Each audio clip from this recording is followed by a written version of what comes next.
Hello, welcome to Drowning in Blackwater. I'm Chris and I'll be your Dungeon Master for tonight, and I use they, them pronouns. Drowning in Blackwater is another spooky mystery. Yes, but I have style, I have form. Here you see it. Over the Halloween months, we will be bringing you this creepy village in the Mere of Dead Men and some creepy subplots about various things. Orcus might be involved, just saying. And the return of the shepherds, Viorica, Frore, and of course Prosperous, returning to the fold and see what they get up to over the next couple of weeks here. For those who are new to Dungeons & Dragons, everyone here plays a fantasy character in a fantasy universe. The players all have their own unique character sheets, which tell them what they're good at and not so good at, and what numbers to add to 20-sided dice rolls. Mostly, 20s and above are good, 1s and below, which is rare but does happen, are bad, and you'll see these little things up here at the top of the screen as people roll. Yes, while they play their characters, I, the Dungeon Master, will play literally everything else they encounter. All the people, all of the talking trees, that's a bit of a spoiler.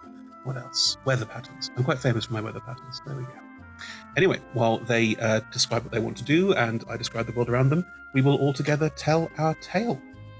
Before we kick off, though, let's meet all the players and let's talk a bit about our sponsors.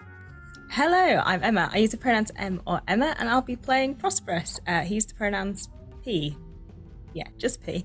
Prosperous is a half-orc paladin of Shantea who has devoted their life to helping people, and hopefully will be helping people as part of this campaign, maybe through the Shepherds, the organisation that they run with friends. Hello, my name is Ed. I will be playing Viorica Eordash. We both use he, him pronouns. Viorica is back for a fourth time, barely 2 weeks after the last campaign ended, so he's ready to rock and roll. He has a new gun, which is the most beautiful thing he's ever owned, but otherwise likes to think he's grown up, but we're not quite sure yet. Hello, I'm Mike, and I'll be playing Cory Book. We both use he, him. The ex-sheriff or investigator, now turned from bandits to demons. See what happens, see what we can find. Hi there, didn't see you come in. My name is Alden Wheelwright, he, him. I'm played by David Shears. I'm a cleric of Talmor, erstwhile priest of Mask.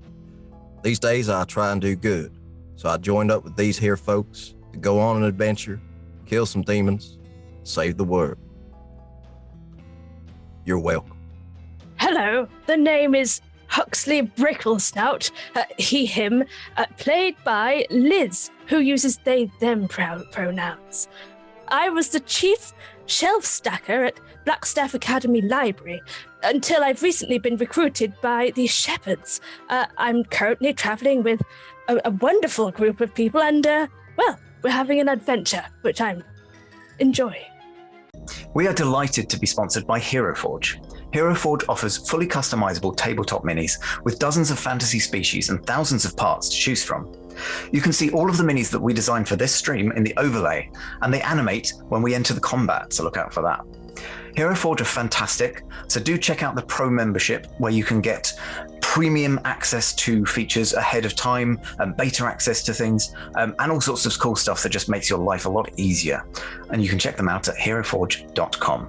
We are delighted to be sponsored by Ultra Pro. They make accessories for D&D, Magic the Gathering, and more. My favourite part of their collection are their figurines of adorable power. Here is their gazer. They also make other things such as deck boxes if you play Magic the Gathering. You can find all of Ultra Pro stuff at ultrapro.com. Hey friends, check out our new sponsor, Phoenix Dice, for a carefully curated menagerie of click-clack math rocks for your delectation. Check out their entire selection at phoenixdice.com, and just so you know, Phoenix Dice are all about living gloriously in the worlds of tabletop games and sustainably in this one, which means their dice are working to be recycled, their packaging is recycled, the dice are made of sustainable materials. It's all great stuff. You should definitely get involved. You can also join us today in chat with a chance to be in a raffle and win some Phoenix Dice of your own. Just put !dice into chat and you'll be in with a chance to win. We are proud to be sponsored by Alchemy RPG. Reimagine your gaming experience with Alchemy. They're focused on creating immersive cinematic experiences everywhere you interact with tabletop role-playing games.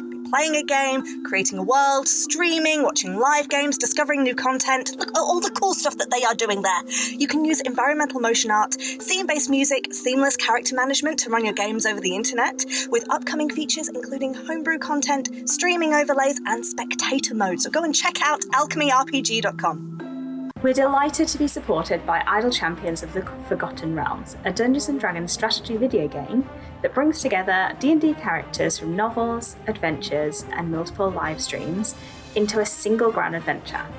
Select your heroes and formation and battle through waves of monsters for free on PC, phone, PlayStation, Xbox, and Nintendo Switch. You can pop exclamation code into chat for a free Electrum chest. We're delighted to be supported by Neverwinter. In Neverwinter, explore and defend one of the most beautiful cities from Dungeons & Dragons' Forgotten Realms campaign setting as it rises from the ashes of destruction. Epic stories, action combat, and classic role-playing await those heroes courageous enough to enter the fantastic world of Neverwinter. Neverwinter is completely free to play, so set yourself up an account today and pop !NW gift into chat for a link to a free gift. Check out our supporters at D&D Beyond, your guide to digital D&D. Make character sheets online, share them in a campaign, and track all of those tasty little stats in one easy place. You can use the Beyond app to track your characters on the go. You can also use their encounter tracker and archive monsters to run any smooth combat thing. You know what I'm saying. You're a DM. You've done this before. You know D&D Beyond is the place to go. You can also check out our character sheets and ! characters in Twitch chat below. Check out our wonderful supporters, Elderwood Academy, who make beautiful bespoke gaming-themed gear, including hex chest dice boxes, spellbook deck boxes disguised as bespoke ancient arcane tomes, and scroll and codex dice tower and rolling tray pairings. Make your own with their online designer at elderwoodacademy.com. This stream will run for 3 hours, and there will be a roughly 5 to 10 minute break somewhere near the middle. We run shows on Monday, Tuesday, and Friday at 6 p.m. Greenwich Meridian / British Summertime, which is 10 a.m. Pacific Time, 1 p.m. Eastern Standard Time, 7 p.m. in mainland Europe, and 2 a.m. Tuesday morning in Japan and parts of Australia. On Mondays and Tuesdays, we run TTRPG streams for 3 hours. And on Fridays, we run our talk show, Talk Together, for 1 hour. Our TTRPG streams can be one-shots, 4, 6, 8, or 12 weeks long. You can always find our latest schedule at twitch.tv/rolltogetherrpg/schedule. We are Roll Together RPG on all socials, so find us on Twitter, Instagram, Facebook, and even TikTok. Links in chat. Thank you to our D20 Club on Patreon. You can find a link in chat. Help us make our shows from just £1, $1, or £1 gold piece, and unlock more tiers by joining. Our D20 Club are fab. They've created a fan Discord for us. They've also made a wiki page for Roll Together. You can find that at rolltogether.fandom.com. Welcome to our podcast listeners. If you also would like to listen to us via podcast, you can search Roll Together RPG on your favourite podcast provider. If we're not there, let us know and we will add ourselves to that list. Finally, we play with a diverse group of players who play a diverse set of characters with wide-ranging sexual and gender identities. Our tables are trans and GNC positive, and we encourage and champion trans and GNC players and characters and non-player characters and all the rest of it in our games. The DM and players may portray characters that are of a different gender to their own, and while we aim to avoid misgendering, we do acknowledge it does sometimes happen.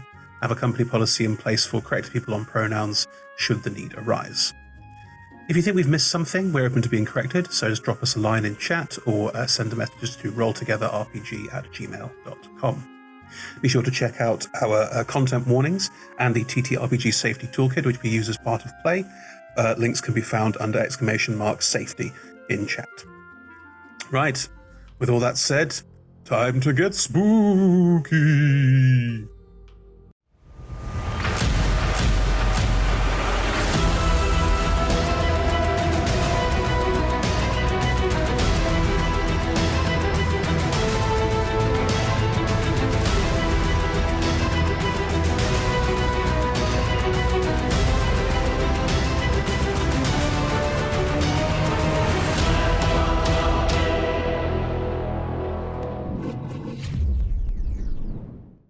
Hello, everyone. Welcome to Drowning in Blackwater, episode 2. Hope everyone's having a lovely morning, afternoon, or evening. Thank you for joining us. This episode 2.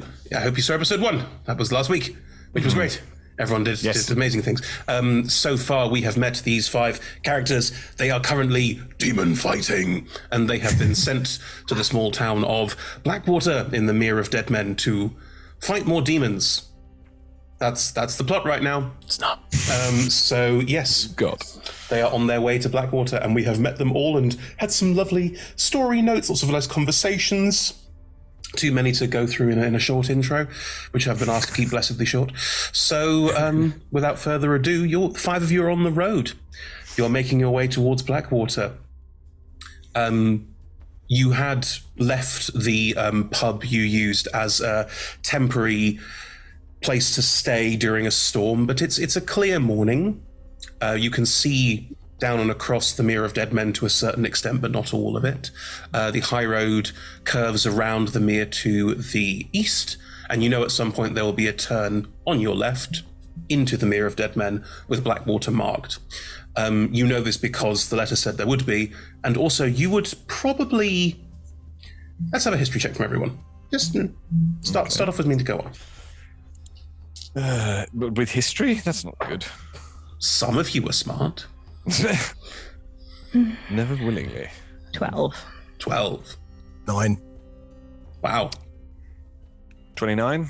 27. Dirty 20. I feel like I should just stay quiet though. You're right there, Ed. You're going to complain more about your 29? Is that... I got a natural 20, so I guess. Yeah. Those of you who got above a 15 would be aware of Blackwater as a recently... You don't know a lot about it, but people in Waterdeep especially will have been talking about getting trade from Blackwater, and they are particularly known for having an excellent fish market. So you may have heard about something to do with that, but no more than that. I think Viorica with a 29 because it's so ludicrously high, and Huxley with a 27 because it's also very high. You would also probably have heard that the town's got something of a mysterious past. It didn't just pop up out of nowhere, but it wasn't really on any maps until about 20 years ago. Something changed about 20 years ago, but you don't know what. It's just interesting. It's of note that the place sort of appeared out of nowhere. Mm-hmm. Good. Right. The 5 of you are walking down the high road. You haven't seen anyone coming the other way. You've not passed anybody. It has been quite quiet on all of the roads, as you would already have gathered from traveling around the Sword Coast at the moment, because of all these demons looking for the wand of Orcus for some reason. So, the 5 of you are basically alone in the wilderness. It is cool. Some birds. Frory, I was thinking, could you... I'm still no good with this damn gun. I feel like I could use some practice. Do you think we could... Right. Let's put pressure up slightly. All right. But do it quickly before Prosperous notices, because... Fine. He might tell me off for this one. He's going to... Is there any apples, any kind of fruit on any trees as we walk down? It's a swamp. No. He probably... Is there a frog? A gecko? Is there a... Okay, is there a pebble? Brightly coloured, yeah. Lightly coloured. It's a salt marsh, but there are trees, so it's not like a thicket, but you can see sort of dotted various trees about 15, 20 feet off the road that you could target something on. There's a lovely looking bird just doing a little on one of the tree branches. We'll leave the nature. Really, we don't have to. I'm sure that'll be... Just very quickly, you could use Stampy, because Stampy can't be hit. Stampy isn't a physical item, so you could use Stampy as target practice. Just saying. Could I borrow Stampy for a second? Just of course you can. Stampy loves all of you and would be glad to help. Stampy on the top of his hat, and he's going to go a step 20 feet away from me. Okay, right. Now let's put the pressure on here, because if you miss, then we're all in trouble. Aldrin sighs and readies a healing spell. All right. Are we pretending? I just can't see this. All right. You're right there. You Trying to see do it this quickly. happening. We've got this. No, it's going to be fine. It's going to be fine. I have every faith in myself. Now, breathe out when you're about to take the shot and squeeze the trigger. Don't pull. Oh, Flore, look, there's a really pretty. What the fuck? Do you want to intervene? You could still intervene. No. Just sort of muttering under my breath to whichever of the two not engaged in this tomfoolery is nearest to me. Well, Can I take the dodge action? Just like... No, because that'll give disadvantage. What can I do? I'm sorry, David. You were saying before Mike feared for his life. Oh, yeah. just muttering to whomever is closest. Well, this will alert everything in the area to our whereabouts. Did we not want everything here to know we were coming? I've rolled it. It's a total of 6. I've got uncanny dodge. It'll be fine. Okay. Cool. You fire your gun for a... Do you close your eyes or anything as the bullet comes towards you, or do you just Not go... close, but I'm gonna trust. He's just trying to put the pressure on to see and hoping Veronica just naturally steps up to the plate. Righto. That's very generous and good-natured of you. Ed, roll your damage, babe. Okay, that's fine. Don't roll high, don't roll high, don't roll high. Well, it won't matter too much. 7. Flore, it's because it's a rifle, because it's quite a heavy shot, you are probably not knocked prone or anything like that, but you are sort of knocked kilter as a bullet lodges somewhere around your sort of chest to midsection, and you take the hit from a gunshot. I'll uncanny dodge it and half it to make Veronica feel less bad about it. Oh dear. Stampy hasn't moved, by the way. Stampy is still where Stampy was. You just shot him. I thought it was... I'm sorry. It wasn't... You let him shoot you. It was his idea. It was yeah, right. Well, okay. I'm really There's a sorry. bullet in you. Nah, straight through. Y'all have To be a... honest, I mean, the fact that you hit me was maybe a positive. Right. You hit. Do you want me to do it again? I mean, I'm not going to shoot you again. I'm going to take the shot again, because I'm sure I can do better this time. No. Prosperous has noticed, so now not worth it. Y'all have an interesting idea of friendship. To be honest, it was it's a tradition my captain taught me when I was going through training. Yeah, but that was when you could actually shoot things reliably. I'm sure I'll get better. I'm just going to lay on hands Flore for, what, a 3? 4? 3. I think it was 4. 3. 4. It was 3. Oh, do you know? You round down. Okay. I mean, if it's a tradition, we can all have a go.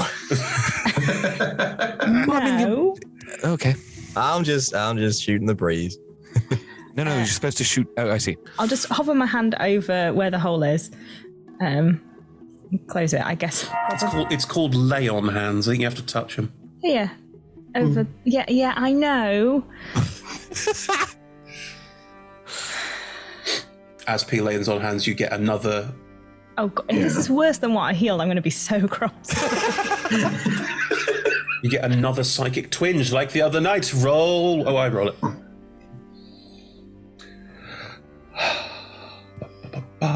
Are you trying to hide this? Sorry, let's wait until we see what the thing is. 2 points of psychic That was damage. a waste of time. Tis but a migraine. Did you? No, 2 points of damage is not a migraine. Like 30 points of damage is a migraine. Okay. Did you flinch? He definitely would have winced. All right. I rolled a natural. I rolled a natural 1 on insight. I feel that being loosely aware of looking in that general direction, given that I pick up on everything. I don't know. I would like you to roll for it. Perception or insight? Because I mean, insight would be reading the characters trying to hide it. Perception would be noticing the flinch, right? Yeah. Perception isn't noticing. Noticing specifics like that is investigation. That's the whole point of it being an investigation. It's looking for detail, whereas perception tends to be seeing things, just a general seeing things. I think because it's another person, I would prefer insight. Yeah, sure. I rolled an 8 on the insight. 24. No. How much? 24. Right. P, Fure's now flinched twice when you've touched him. Maybe he doesn't like you touching him. Oh, that's not where P went. P thinks that P actually accidentally pressed too hard or something. Ooh, while healing. Cool, don't blame yourself. And Viorica, you shot him and it hurt. Yes. I don't think he needs any more than that. Out of interest. Whereas, Aldrin, you're starting to get You think that he winced again when he touched him, but it wasn't wincing in reaction to the pain of the bullet, it was something else. Sort of eyebrows furrowed, correcting the sort of mind a little bit, resetting. Nice. Sorry, I didn't mean before that push too hard. Could I have used my insightful fighting to see what Viorica's doing wrong when taking the shots? Interesting. Ed, would you contest this? I'm happy to roll out as well. I'm intrigued. Ed, would you contest being incited upon? No. Not in this case. And also particularly as I've just hurt him, I think I'd be open as I could be. In which case, Mike, if you want to use insightful fighting as the trigger for it, that's totally fine, but there's no roll required. Cool. Would you like me to ad lib or sort of what Frory maybe would have noticed? Whatever you like. Sort of Frory almost, not harshly, but mechanically right, left foot, a foot out wider to the right. Open, bend the knee slightly so you're a bit more of a spring, not a stool. Right. And right, with your, are you left-handed or right-handed? Right-handed, I think. Right-handed, right. Oh, with your trigger hand, pull your elbow in as far into your body as you can. Yep. And then lay your cheek nice and softly. It's very cold. Okay. That's the correct shooting stance you need to go. All right. Well, if I can try it next time. I reckon next time, if you get yourself comfortable with it. Okay, I won't promise I won't fire towards you next time. That would be very bad. But good. Yes. So yes. Okay. Let's try that. Thank you. Okay. Well, that's a start. I'll keep practicing. Oh, look up ahead. Third time in this campaign already. You can see there is a turning on your left to the west, to the northwest that goes into the mere. It is a packed earth and gravel path, a bit like the high road. You can see that it's got old but definite cart treads, so it's clearly used. It's not as wide as the high road. It looks like it's probably only dual file, whereas the high road's wide enough for 4. But you can easily step off and walk this. It appears to be, because it's buttressed and because it's gravelled up, it appears to be slightly above the height of the water level, because the moment you get into the swamp, it is wet and muddy underfoot. The road also appears to not be straight. It occasionally moves and divots, probably to avoid pockets of deeper water that you're not aware of, so you can see that from the road if you want to turn off directly onto it. Is this where we're going? Doesn't look nice. I'm sure this is the place. This is the place that just appeared out of nowhere, isn't it? About 20 years ago. Appeared out of nowhere? What do you mean out of nowhere? You remembered this too. You rolled the history check. No. That's not what I'm questioning. But as in, why would something appear out of nowhere? Well, I suppose I appeared out of nowhere, but I was transported here, so perhaps it was from somewhere else and someone preferred it in a swamp. Or perhaps the swamp wasn't as low as it currently is. Maybe the swamp was higher. And it got revealed. Maybe. Good idea. Could be a crash leathery city. Could be. In my experience, if something is hard to explain, Could be. It's usually because it's a crash leathery city. I can see how that would solve a lot of questions. Yeah. Find a rash on your arm, probably a crash in every city. Are you walking up the road? I mean, the Netherese probably did create rashes, so it could be. You don't like the Netherese? When you've seen as many crashed Netherese cities as I have, they get a bit old. You've seen one. I've seen two. You've seen two. I have seen. I have seen two more than anyone else here. It's very true. It's true. Well, y'all have seen at least the same amount of swamps as me. It's my first time. I must say, so far, I don't think I'll be vacationing. But if this is the road, I'm happy to be led by y'all. This is the way we go. It's not too unpleasant. I know that people will go like, ugh, swamp. But it is that... It's a cute swamp. It's not a cute swamp. What I'm saying is it's a natural swamp. It's not like unearthly horrors beckon from... No, it's just a swamp. Like, it's got pools of still standing water, some slight movement in them. You can see that the water movement appears to be tidal, because it does appear to very slowly pull inwards at this point and will very slowly pull outwards as well. And you can see that there are patches which are slowly becoming wetter, but there's a top level that will never get wet in certain places. There's quite a lot of foliage and trees around this park. You're not that close to the waterline yet.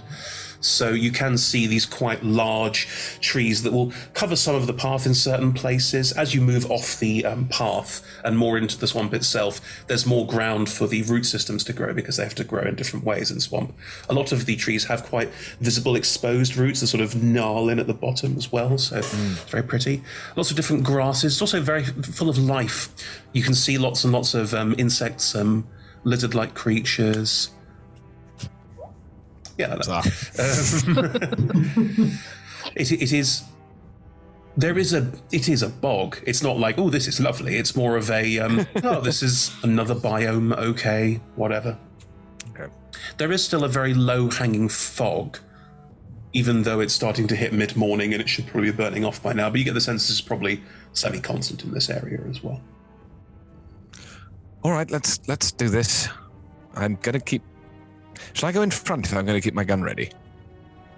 How about we don't walk into a new town guns out? I mean, maybe guns out, but not guns out. Sun's out, guns out. There is no sun. Glowing up in the thing. Maybe it doesn't make the best impression if we have weapons. No, I see what you. People. I have to say I've never been to a swamp either, and I just feel like there might be things. Wait, are we not at the town? Are we just at the swamp? Yeah, you're walking up the road. It's not like you walk up the road for 5 minutes. There's the town. Everyone watch the sky in case we see a Netherese city. Whoever they were. If you think that we're completely safe, then excellent. Let's just get to the town. No one's ever completely safe, but like, if you were in your town and someone walked up to you holding a gun that was pointing it at you, I would scream and ask for the police. No, I take your point. Let's not do that. That's fine. The police. Huxley's going to cover himself as much as possible with his robe that he has on, and looks like he's a little bit awkward approaching a potentially populated area. Right. Okay. Mike, what's your passive again? I know that Aldrin's is insane. What's yours? My passive P is 22, and my passive insight is 25. Okay. Mm-hmm. Aldrin and Flore. What you would hear, Flore, you hear it more like the former. Aldrin, you hear it more like the latter. Flore, you hear a roar. It's like a very, very far off explosion, but it's got sort of a guttural quality to it almost. Like something roaring. It's a bit unnerving. Aldrin, what you hear is an explosion with a guttural sounding noise to it far off. However, you recognize something about it being mechanical.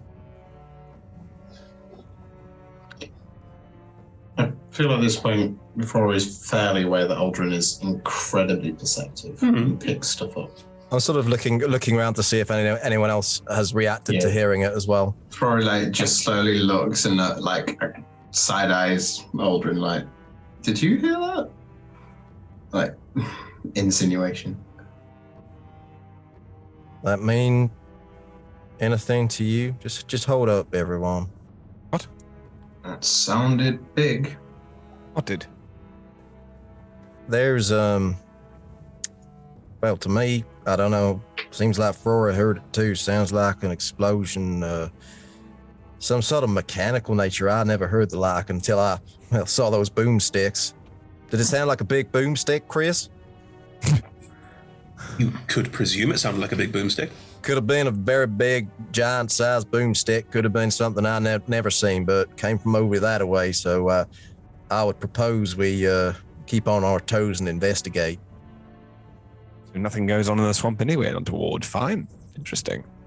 Did the sound come from the sky, Aldrin, or was it land-based?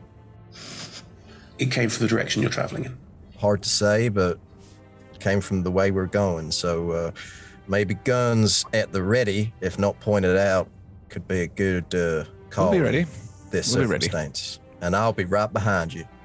Oh, good. Best place, I think. Yes. Should we run? Run? Do we get the impression, Chris, that we could run more directly if we went over the actual water itself? Yeah. Cool. Just bear with me one sec. I think in the circumstances, I ain't gonna take the 10 minutes to cast this as a ritual, but gonna speed us up some. And I'll cast a spell, Water Walk. Mm-hmm.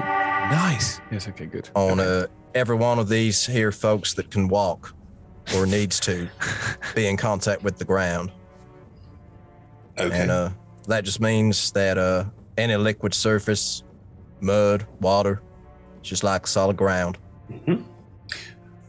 Are you sticking to the path or are you running off it?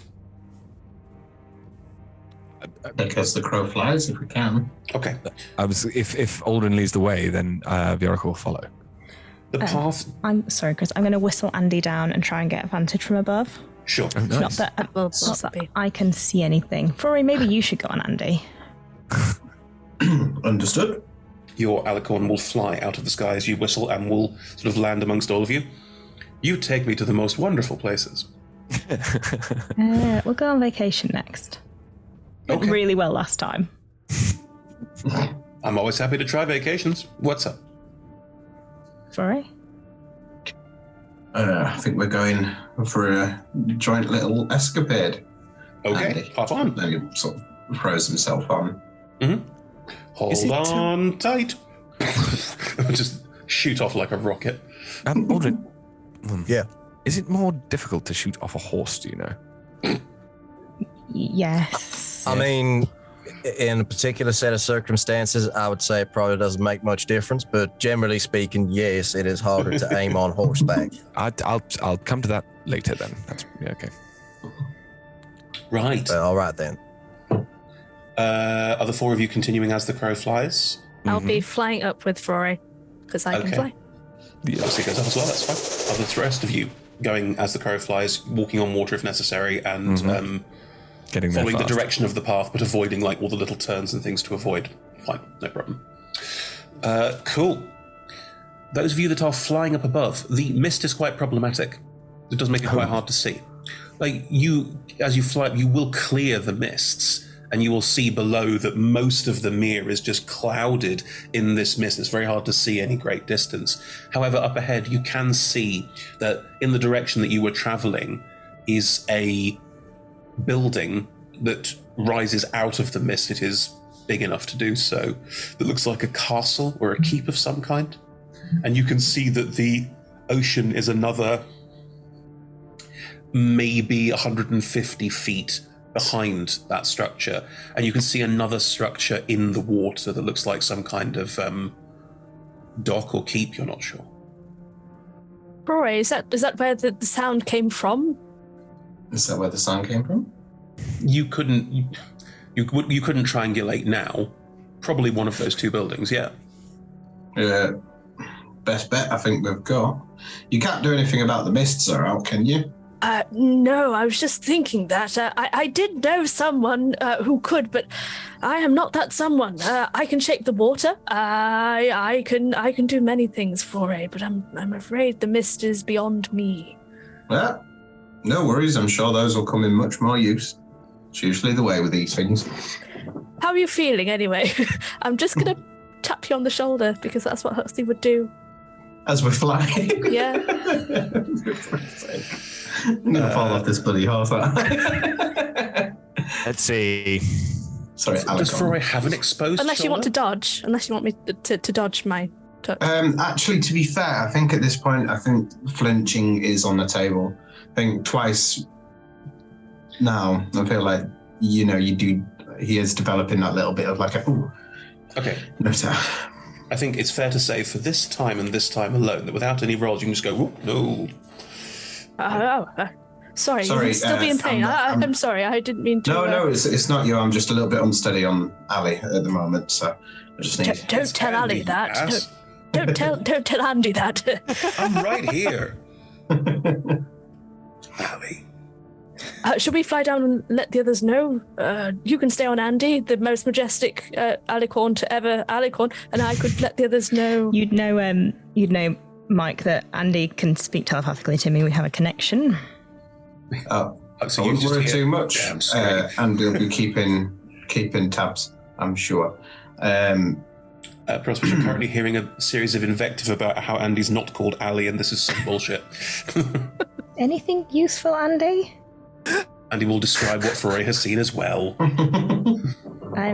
I can't remember what Chris said, but Andy just described something very important to me, which I will describe There to are you. two larger buildings up ahead, one clearly in the swamps, and one, it looks like, actually just out to sea, which is about 150, 200 feet away from the other building. Might be quite useful to be able to walk on water and run across the sea. How long does this last for, Aldrin? Hour.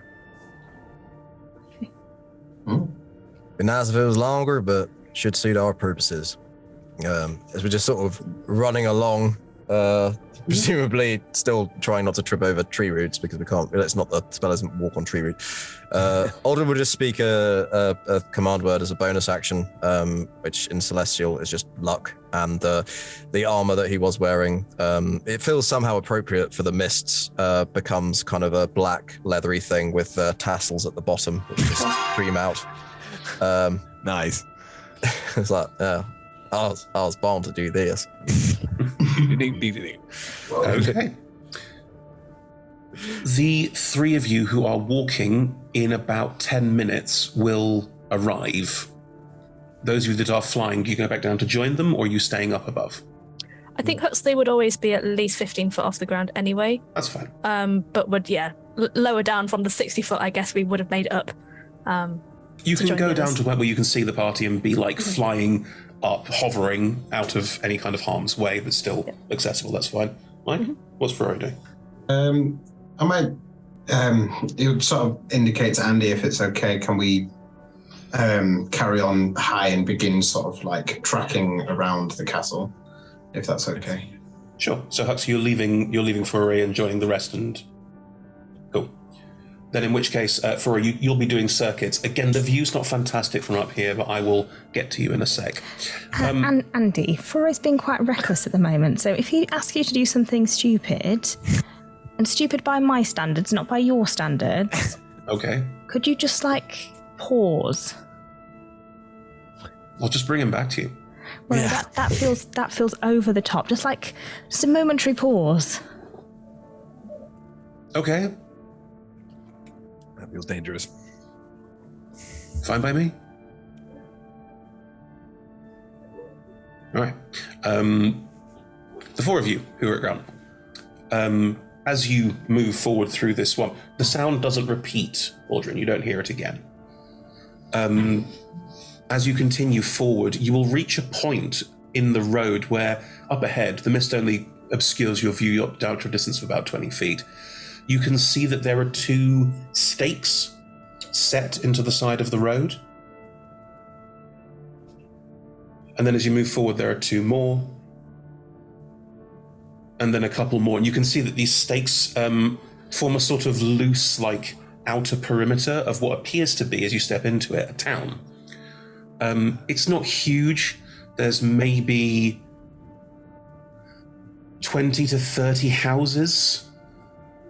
There are people milling about. We'll get to that in a second. What you would note is that there is a huge shadow literally overshadowing this entire space, which, because it's further than 20 feet away, you can't quite make out this large, boxy, blocky shape that's behind this town. The houses all look to be largely made of swamp tree and grass. Like, they're not particularly amazingly constructed, but they are habitable. They're all built slightly raised off the ground. There are walkways in between them to make sure that the water wouldn't be too much of an issue. And the people moving around, they look much like the rest of you. They appear to be just locals who, as you move in, a couple will sort of wave, hello, and will be getting on with the rest of their day. Most of them appear to be setting up what look like fishing boats, small canoe-like things they can traverse smaller rivulets of canals, of tributaries of swamps and that sort of thing. A few of them are moving towards further into the town. You can't see where they're going or anything like that. But it's not a huge number of people. Maybe 30 you can see as you move into this space. They don't appear to be worried or stressed. If you're running in, as you are, if you don't slow down and stop, you might get a reaction, but it's up to you. I'll give you a second to decide what you want to do before I give you the reaction. If Aldrin's leading the way, Aldrin would certainly slow down himself. Whether the others would react to that, I don't know, because I'm presuming I take in the scene pretty quickly. I've also decided canonically, because otherwise it makes zero sense, that there was some sort of Mascaran ritual that gave me enhanced vision and hearing back in the day. Nice. Because otherwise it's just insanely good, and it's enhanced by the shield, but it exists anyway. Anyway, so just slowing down, having taken in the fact that there seems to be no immediate alarm, and then just turning around to the others to see how they're responding. Okay. Huxley would immediately return to ground level and carry on walking. Cool. Viorica's not looking welcoming, if you see what I mean. Much more keen to sort of scout this out a bit. Okay. Yep. Yeah, we'll step up next to Aldrin. If you stand on the outskirts of town, not saying very much, and eventually one of the people in the house near the front of the town who's preparing a canoe to go out for the day will look up at you. You're right there, can I help you? Who's in charge here? Well, it'll be Edgar Tallstaff. You can find him at the Tallstaff Keep. Where's the Tallstaff Keep? Well, he's right there. Points at the large, oppressive-looking looming thing. Looming thing. You here to buy or sell? Neither. Oh. All right, and doesn't date you? Hey, friend, you mind if I ask, you happen to hear quite a loud noise about 10 minutes ago? You couldn't point us to the source of that, I suppose. All right, the noise coming off the coast, that one. Anger of the sea or something, we reckon. That's why we stay out of deep water. How often would these sounds occur, would you say? Couple of times a day, usually around the changing of tides. Well, all right then. Thank you very much for your time. It's very kind. Chris, do we see Foray on alley just circling during this entire conversation? Probably not because of the mist. Good. For you, as you've gotten closer to this building and circled it, it is a rather squat but large, imposing-looking keep. It's got quite high outer walls. The inner wall looks to be more like it's like a manor house, which is crenellated access around the outside. It's not trying too hard to be like a specialist keep. Roll me a history check.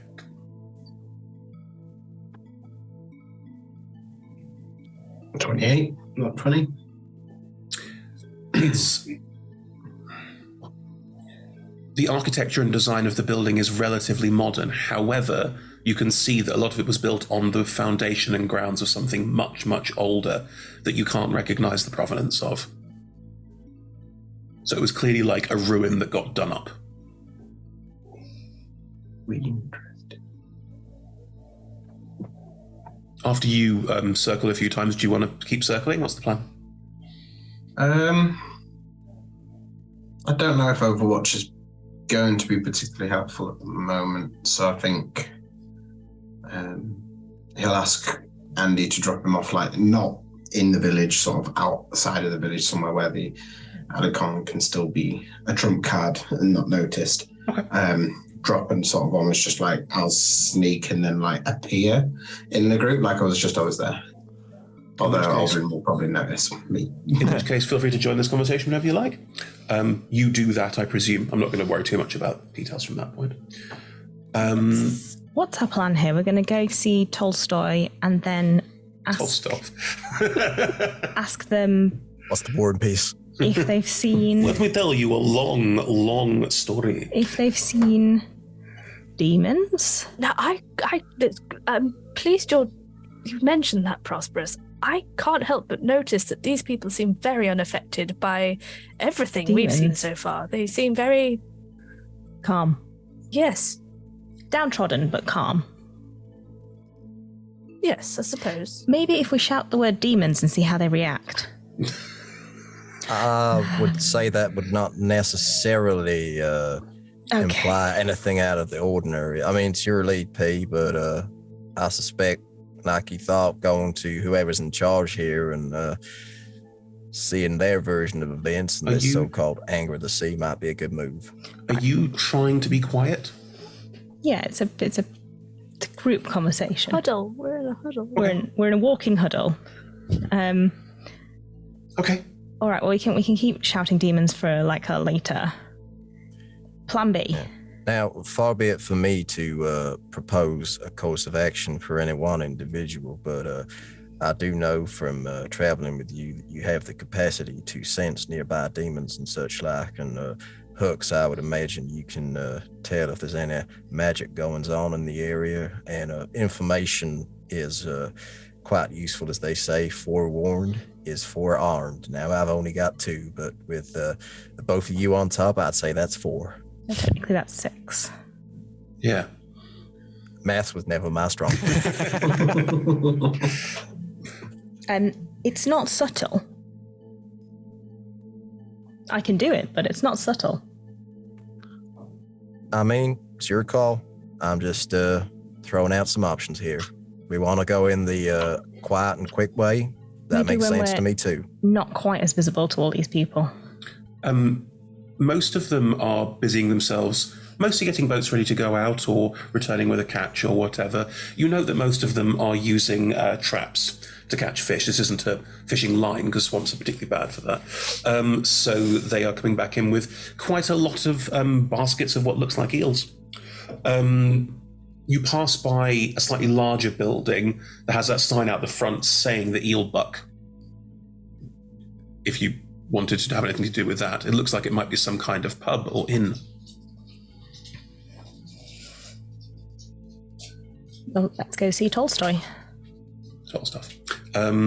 If you continue past and keep going. Good idea. You will eventually, and you can see it up ahead, the houses keep going up to what looks like a ditch or moat, but because it's a swamp, it just looks more like a sort of pad of slightly extra section of water. And then there is this rather large and imposing keep. It is, as described, like a fortified manor house over like a castle, but it does have 30-foot high walls with crenellations. It looks defensible. Is there a point where we're not being observed by lots of people? The doors of the castle are open and people are travelling in and out. This is one of the main thoroughfares, and most appear to be going into the castle or coming out of it. I'll drop to one knee as if tying a shoelace, although I don't have any shoelaces, and I'll just drop a sunflower seed into the floor, and I send out basically like a tidal wave of dust. Or mud in this case, I guess. 60 feet and it's water, divine sense. Yeah. 60-foot divine sense? What can you sense with divine sense? Celestials, fiends, or undead. Within 60 foot and not covered by... Behind total cover. Yeah, you don't get anything back. Ooh. Nothing in the open. Ooh, interesting. There is a faint ping to your left, which is sort of south from here. Something this way. Is south where we've come from? No, you came from the west. I know the location, Chris. It's not like there's something that way. It's like I know exactly where it is in the 60 feet. Oh, it's about 55 feet to the south. Probably behind that pub. Almost out of reach that way. You could go have a look if you wanted. I think that's a good idea. We don't want to be unprepared for something. What was it, Chris? Undead. Undead? Ooh. We didn't come here looking for undead. We should leave them alone. Really? I feel like they could be interconnected on several levels. I think we should go and investigate. I would not let the perfect be the enemy of the evil. Very well. I don't quite follow what you want us to do with that sentence, Aldrin. Do you want us to go look at the thing or to not go look at the thing? What I mean is we have an immediate enemy, yes, but something as unusual in my experience is having an undead be hanging around villages and such like might warrant some investigation. Now, I'm not saying we go in guns blazing, but well, I mean, we can go look at it, but I mean, Fury and Verica can attest, like, times are changing for the undead. They're walking around. They're people just like you and me. I am making no assumptions. I'm just saying it's unusual in a swamp in the middle of nowhere. Provided they don't have sort of skull faces. Yeah, no, I don't mind them. And maybe, I don't want to assume until we know the situation. I'm just saying information allows one 9 times out of 10 to make the correct decision. Do you want me to ask Andy to look? Yeah. Maybe so. Andy, can you subtly look on the other side of that pub and see if there's something there that we should look at? Of course. Subtlety is my strong suit. Rainbow. Yeah. Just checking something. He's got... Oh. Yeah. He'll be fine. He'll be Just checking absolutely something. fine. Nom. Yes. Yeah. After about 30 seconds. It's hard to see with the mist, but there's some kind of pool on the other side of the big building. I don't know. Okay, thanks, Andy. That was super helpful. You're welcome. I could just. What did he say? There's a pool on the other side of the pub. What? What did Ferrari say? When did Ferrari get here? Oh, hello, Ferrari. We were. Right. I could just subtly go and have a nosy at whatever. Well, surely we should. If we're going to go and see this Tolstoy fellow, maybe mention it to him, or do you think that's not a good idea? Sorry. I like Tolstoy. I mean, y'all do what y'all want, but I would say maybe we make that a judgment call depending on how the conversation is going. But, I mean, we could always split up. Is that a good idea? That's never usually a good idea in my mind. Well, Experience. No, but we could all handle ourselves if necessary. If we think it's time sensitive.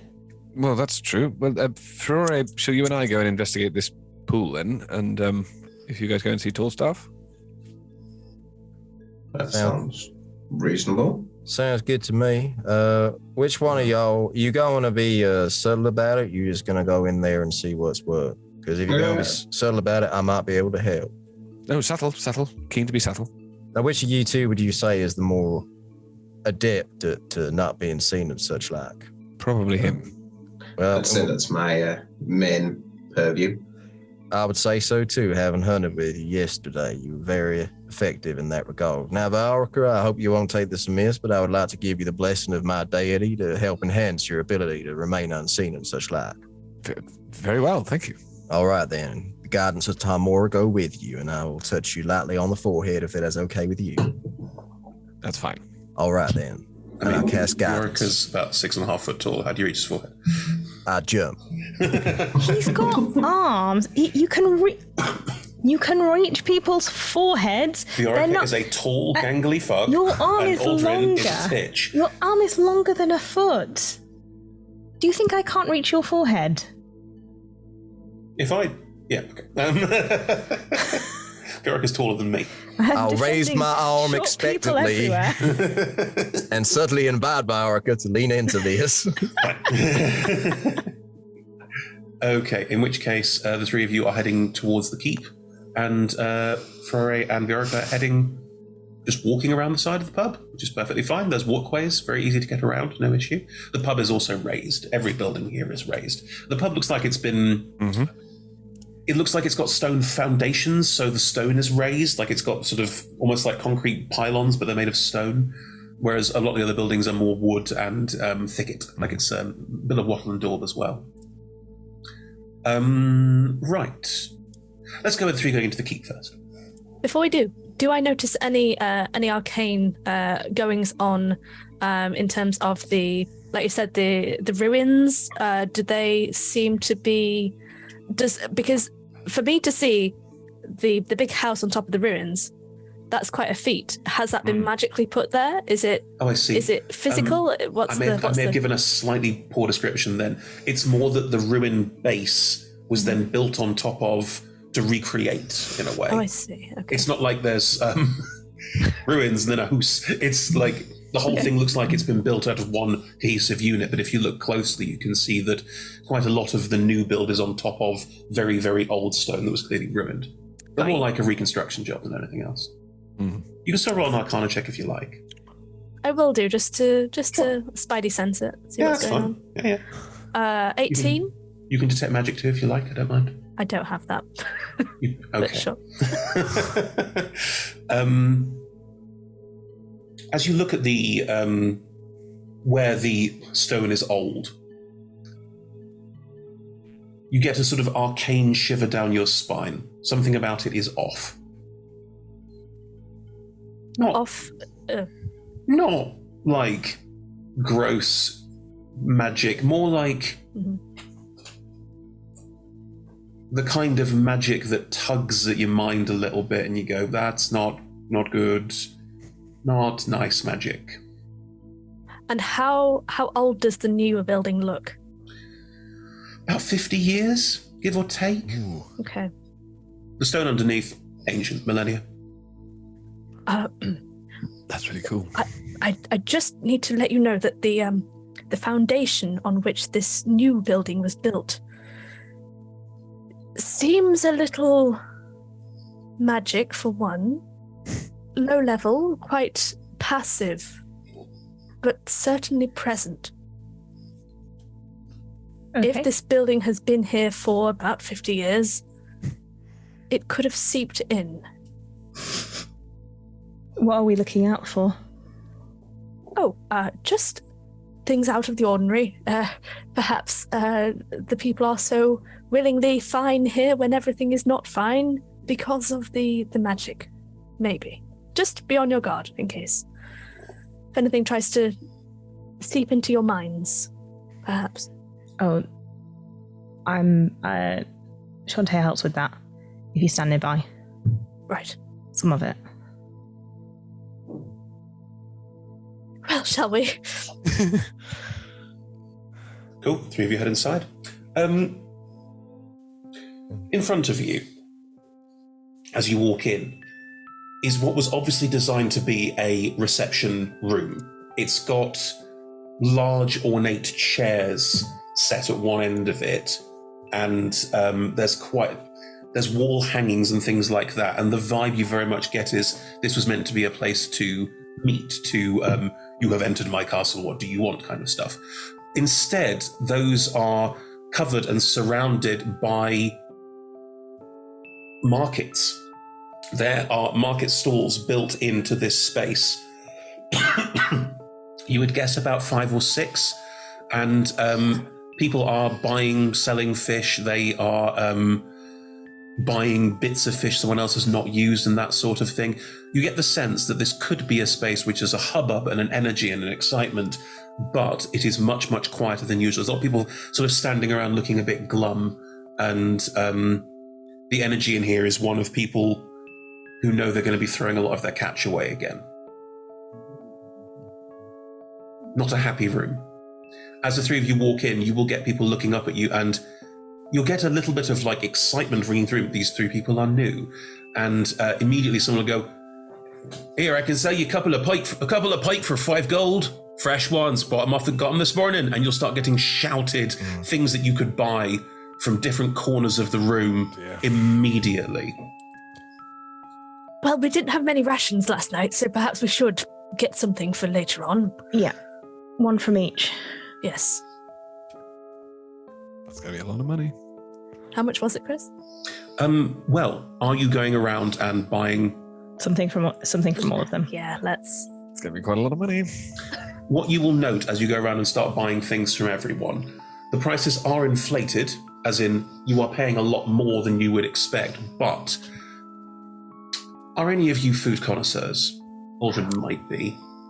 I mean, Aldrin has eaten at fancy restaurants when pretending to be various aristocrats and so forth. Prosperous, Huxley, to the two of you, nice looking fish, whatever. Aldrin, this is fresh fish. It has been very well looked after and maintained. Some of it's farmed, but most of it looks like it's completely fresh and wild. There's also a humongous variety. There's different kinds of mostly swamp fish, because look where you are. Not a lot of sea fish, but also clams, oysters, shrimp, eels, a lot of eels. There's been a real effort made to showcase the variety, and also they're selling in bulk. You can't just go in and go, "I want to buy 1 fish, please." It's like, no, you are buying 6 because you're going to go and sell them on, or you're going to go and do things with them. So if you're buying 1 from each stall, unless you're literally, like, if it's 1 bulk order from each stall, you're going to have a cart's load of fish. Has to one of the vendors, has the flow of traders declined? It seems quiet in here. Well, it's all the demons recently is meant that there aren't many people coming into the swamps, but I'm glad you've come. You're going to go and sell these on? Well, I was going to try and sort the demon problem, actually, but... Oh, right, that'd be, you might want to speak to their Grace Tallstaff. They definitely want to talk to you about that. It's not good. People getting kidnapped. Kidnapped? That's... Correct me if I'm wrong, Chris. Unusual? It is unusual, yes. Could I leave these fish that I've purchased with you, and I'll pick them up on my way out? Or? Thank you. I don't actually take any of the fish. I just buy them and then leave them. Yeah. Excellent. Looking around the room, is there anyone within our distance of us, but out of what they would consider earshot, who looks like they may be having a conversation about us? Yeah, definitely. I'll try and read a few lips, please. Sure. You will get exactly what you might expect. Who are these randos? I don't know, but they seem to have deep pockets. Nice one. You'll get, they say they're here to fix the demon problem. That's great. Poor Margie. And, like... Just what you'd expect. Nothing to cause alarm. Nothing like, "We must tell the High Lord." Nothing like that. Prepare the fish traps. Exactly. No, nothing like that. Okay, fair. I won't comment on it to anyone then. If you, after your conversation, P, the person at the stall will sort of gesture to you to one of the side doors. There are 2 side doors out of the space that's here to go. It looks like it goes around the outside of the building, and then in the centre might be some kind of courtyard or something similar, but you don't know. You've not been in here before. Hux, Aldrin, this way. Are you sure I can get... This octopus is fresh, shoving it at Huxley's face. Star Octopus going... Just with a brief blast of thaumaturgy to enhance Aldrin's vocal volume. I've never seen such excellent fare of fish, but we have other pressing business. Rest assured, we shall return. And again, my compliments on your catch. You are all wonderful folks. Goodbye for now.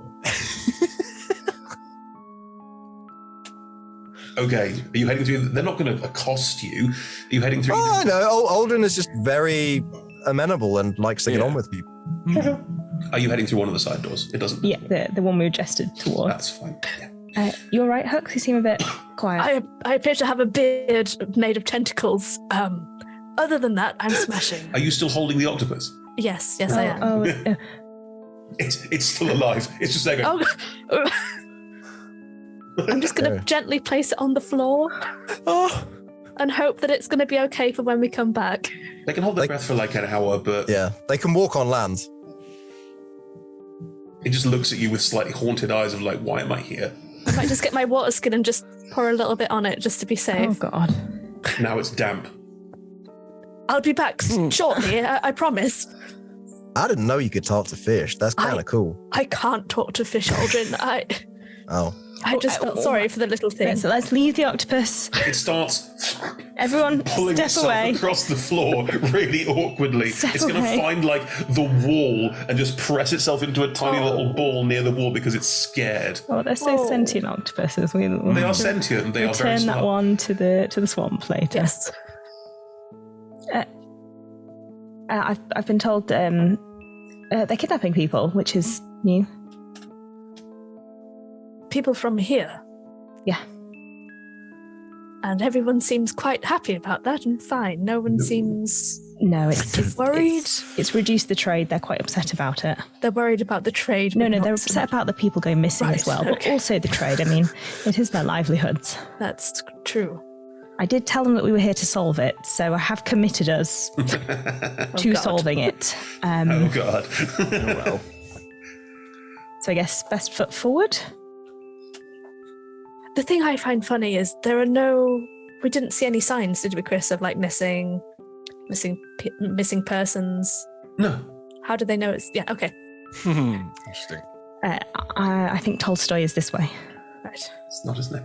I'm sorry, it's in my head now. I love the fact that it's Tolstoy. It's not Tolstoy. You can. Well, all right then. If you continue on the side, you can see that this is clearly a house that used to be like a stately home of some renown. Like it's got beautiful-looking wall hangings and settings for it, but most of it's being used for fish storage or for like barrels and stuff, and like it's not being looked after or made into like this beautiful space that it could be. There are too many fish here. There's just too many fish. The smell is quite overpowering. Oh, let's not discuss that. As you start moving further into the house, you'll see that this sort of thins out a little bit, and it starts just being what look like abandoned rooms. It looks like this house isn't being used to its fullest, if you will. And as you get further towards the back, there is a room at the back with stairs that lead upwards from the centre. So there's this sort of quite beautiful, what looks like an entrance hall. And in the entrance hall is a small, like, table, and sat behind it is a young person, short, spiky hair, blondish grey, very piercing blue eyes, who is just sort of looking through various bits of paper on there and making notes, and will look up as you approach. Hello? You're Good new. morning. I'm Prosperous from the Shepherds. This is Aldrin and Huxley. Pleasure. Shepherds. Are you some kind of merchant guild? No. We go around and sort of help with situations. I've never actually had to introduce the Shepherds before. This is quite exciting. I'm sorry, we're a bit out of it here. On behalf of Shantae, here to help in any way that we might be able to, particularly around demons specifically. We heard you might have some issues. Yes. Oh God, thank goodness. This is fortuitous. Katerina? From one of the stairs, a large woman. We are talking about 6.5 foot tall and built like a brick shithouse. She's wearing quite sort of comfortable gear, but you can see this is someone who is some kind of warrior, but is currently dressed in like nice-ish clothes. Is walking down the stairs towards the group of you. Hello. Going for like an arm clasp? It's responded to with an arm clasp. Yeah. Like, nice. Hello. Can you imagine if it wasn't? That'd be so awkward. What is it, Edgar? They're here to help with our demon problem. Splendid. Yes. Good. Just 3 of you? 6 technically, 7 if you include Stampy. I'll just move to just show Stampy Very on the proudly. floor. Both of them will give a sort of little look and go, okay. Look back up at the 3 of you. Fine. Well, this is good timing. You are the third person's now gone missing, and well, no doubt the demons are to blame for it. It's only since they started appearing this has been happening. So it's tragic. The first one, hang on, let me give you some chairs. Sorry, I don't want to, and you'll be given a space to sit, and it is very pleasant and convivial, a bit like a dining table now.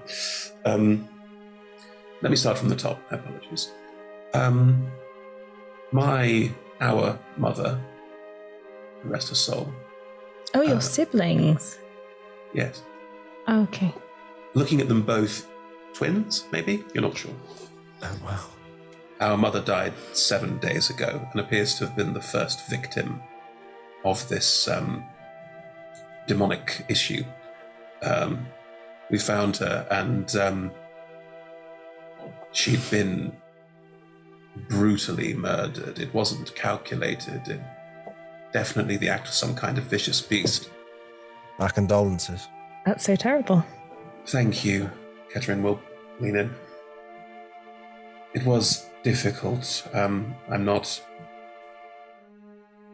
seen death before. That wasn't the issue. It was the way that she was mutilated. The only enemy I've ever faced that has treated bodies like that is, well, some kind of fiend. So there is a small amount of assumption going on, not going to lie, but it feels like these are connected, and then the disappearance is on top as well. Yes,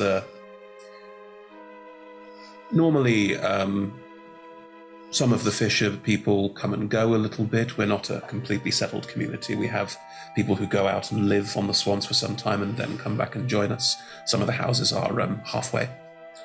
But recently, about another 3 people have gone missing, where others who know them have said that they have awoken in the morning and found their canoe or found their boat, and they have gone, just left, disappeared.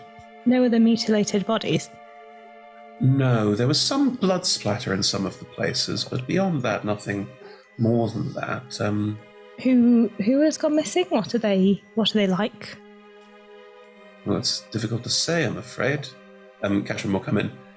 A lot of the Fisher people are very set in their ways. They are a solid grouping. You'd probably find out more from them about the people who went missing. We're not the right people to ask. Our family is nominally in charge here, but we are well aware that we don't want to tell people here what to do or how to behave. That's not what we're here for. Is there any reason why demons would be particularly interested in this place? They don't normally come and stay there. We think they're looking for something, but they will look at each other briefly. Just gonna roll some stuff. Interesting. Sort of try and match eyes with Huxley based on the revelation about the origins of the place, whilst P is engaging them in conversation to sort of get a Interesting. Prosperous, I made an insight roll, and it's relatively high.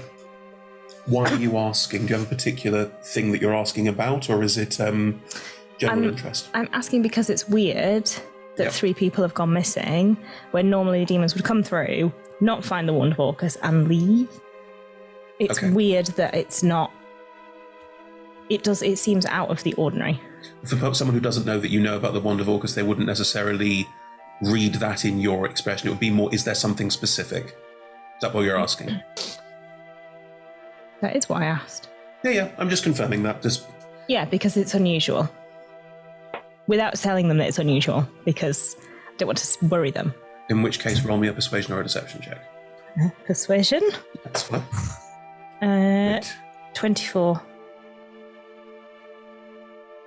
No. I can't think of anything in particular about this place that is odd or different. Catherine will look at you, Prosperous, and there will be a kind of look of like... You recognize in her eyes an expression of like, okay, like there's a you and I understand each other look of probably both paladins. There is, of course, the family history. And Edgar will give her a look that's a bit like, no, this is not the time. Anything that might help us would be useful. We are good at what we do, but the more information we have, the fewer people will be lost in the meantime. Mm-hmm. Do you mean to persuasion again? Could I help please. by saying I couldn't help but notice the foundations upon which this building was created. I would be fascinated to learn more about your history. I rolled advantage from Huxley. That's fine. 34. Great. Ooh. Aldrin, what's your passive insight? Because your passive perception is very high. What's your passive insight? That's only 21. Yeah. 21. Cool.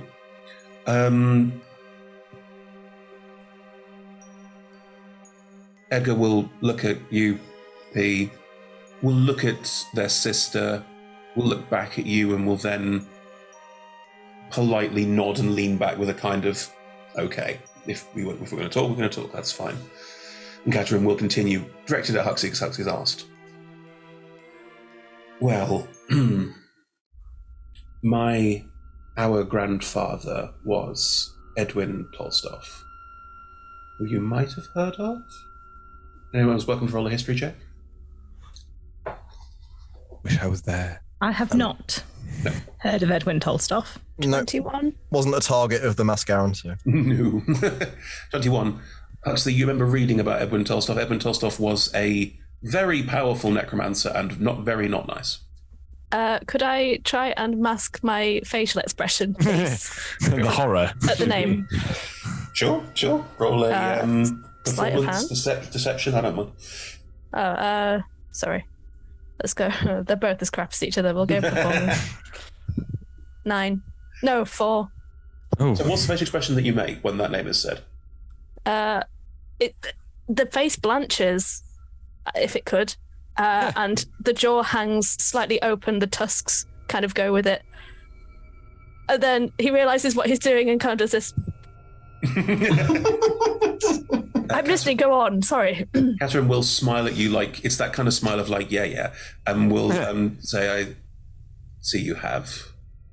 For those of you that haven't, Edwin, our grandfather, was a very powerful necromancer and had interests in, shall we say, the occult. Like a good necromancer or a less good necromancer? No, I'm afraid. Huxley just clearing his throat. No. Not all necromancers are bad. Some of them are just incompetent. Sorry, George. Same difference. Anyway. That's true. I mean, necromancy is seen as a bad word, but not always. And, I don't like to use bad words or cuss. Just seeing if there's any reaction to that. No, not at all. They're not hiding the one. That's fine. Good. I mean, I don't think if you did make a reference there, I only got it because you said it. I didn't get it, so they didn't get it. No, he was making contact with extraplanar forces that had interests in this area. Needless to say, it was all a bit of a mess. Who? Sorry? Do you know who? That was connected to. Planar forces were. Oh, I see. Not specifically, no. Okay. But regardless, Mother never told us fully what happened, but he vanished, disappeared, and she took over Tolstoff Keep and went about making it what it is now. Just checking, reading Huxley's face to see if there's any reaction to somebody banishing. Right. Yes, definitely. And you would be able to tell that Huxley's trying to piece together. She's put the keep back together. He was not there. Maybe he came back, wasn't happy with what was done, and now that's happened to her. Huxley's trying to put the pieces together that aren't quite there yet. You can see the cogs turning. Anyway, once he was gone, she gave the local people. The houses originally were for workers who helped build the house, you see, or were part of my grandfather's experiments. She worked very hard to make them feel welcome and safe and give them space to trade and to work and to be part of that. It appears to have had a positive impact on the local community. We try our best to, again, do what she was doing. It's been 7 days, but trying very much to support them financially and to buy the bulk of what they bring in and then take the selling on into our own hands, just to make sure that there's a local economy, see? Might I just interject? When Edwin disappeared, did he leave any of his experiments behind? Living or unliving? What got left behind? Edgar speaking. What got left behind was removed permanently. There's a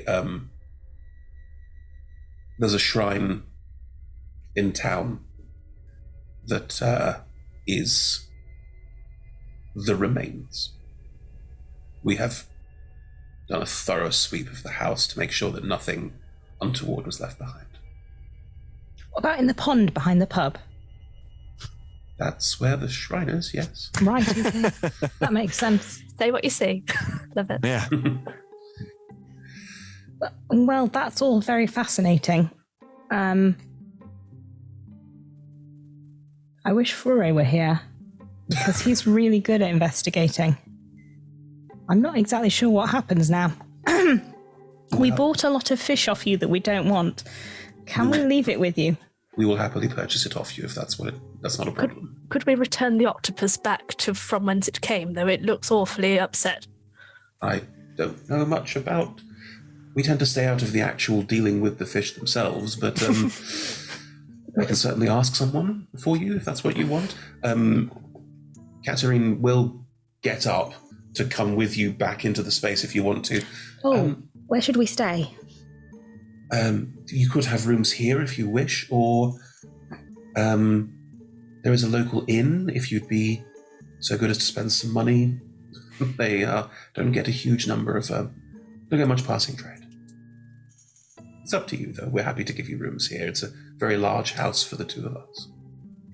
I would be most keen to have the opportunity to look around this here edifice that you have. It's a very interesting building to me, if that would be okay with you. Some of it is private, but I'd be very happy to show you around the bits that I can, although I don't know how it'll help you in your investigation. Oh, this is more of a personal interest of mine. Me and Hux, we're really into our architecture, ain't we, Hux? I love architecture. It's one of my favorite things. Well, maybe let's see how the investigation is going before we start picking apart our lives, if that's all right with you. Can I insight in case there's a particular reason they don't want me to look around? Sure. Catherine is walking ahead and happy to go back in, but Edgar appears to be being a bit more like... No.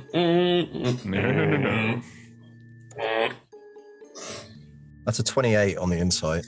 Mm-hmm.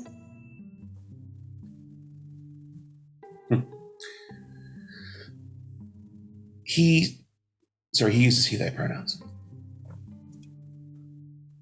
They're clearly hiding something,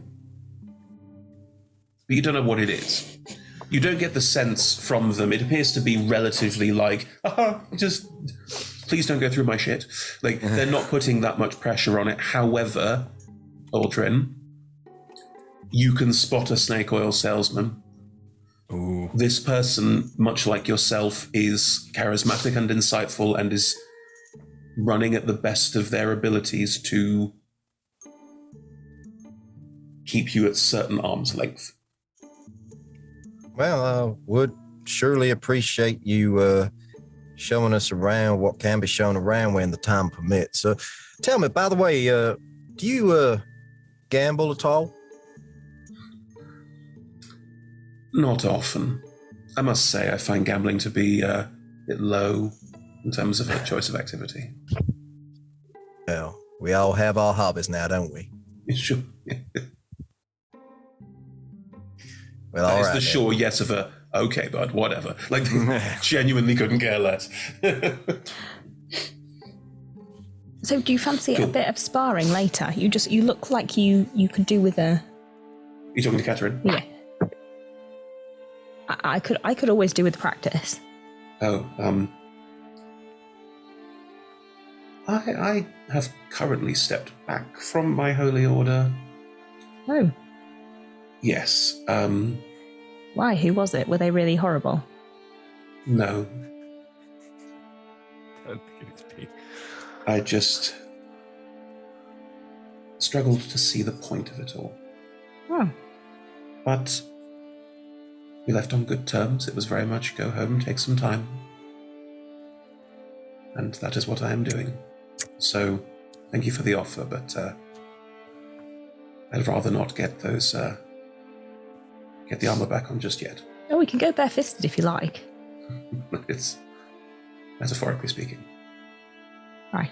If you want to talk about it, I have some experience of not liking your own order. You're very kind. I mean, I can't speak for Edgar, sorry. But maybe we could do dinner tonight, all of us. That would be lovely. Do you serve vegetables? Yes, we do. The swamp giveth quite a lot, and there's lots of options. Not a lot of meat, I'm afraid, but That's fine. I've encountered a lot of fish today. all right. Well then, you bring the rest of your friends later, and we'll have dinner. We'll have a chance to talk at greater length. That seems like a good idea. How do you feel about talking horses? Conceptually, I have no issue with them. Right, but not as Good dinner answer. guests? Not in the house, surely. Oh, he'll be very upset. I'll let him know. Okay. Yeah, where Edgar's being a bit like, it's just... Catherine's being a bit more like, who are these people? I'd like to get to know them a bit. You are returned to the main hall, which is kind of the market space. You can tell like it's been used as that because it's covered. As you're making your way back to there, Viorica, Frore. Right. Just quickly before you get to the break. You see, sometimes being subtle isn't about being not noticed. So, like hidden, for example. Right. Yeah. Sometimes people of more, the acting nature can blend in by just not being noticed, by being a nobody. You don't have to hide behind a bush. Sometimes you can walk along a street, but if you act like you were always there and you never haven't been, people are even more likely to not notice you than if you were hiding in a bush. So don't always have to feel like you have to rely on the sneak side. I think I've just always felt like being from an adopted family, it just always feels like I wasn't supposed to be anywhere. And therefore, I think I sort of give off a certain amount of, I don't know, that I'm not supposed to be here. But to be honest, it doesn't feel like anyone's supposed to be around here. It's all a bit, all a bit off.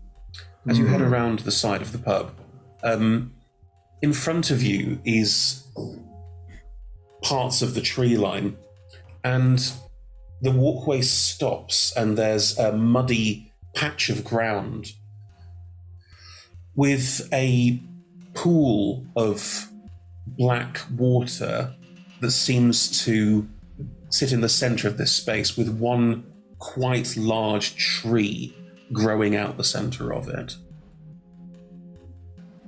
The water is so dark that it's like looking into you cannot see anything in it. Does that look healthy to you? Don't fancy a swim. No. I'll say that much. No.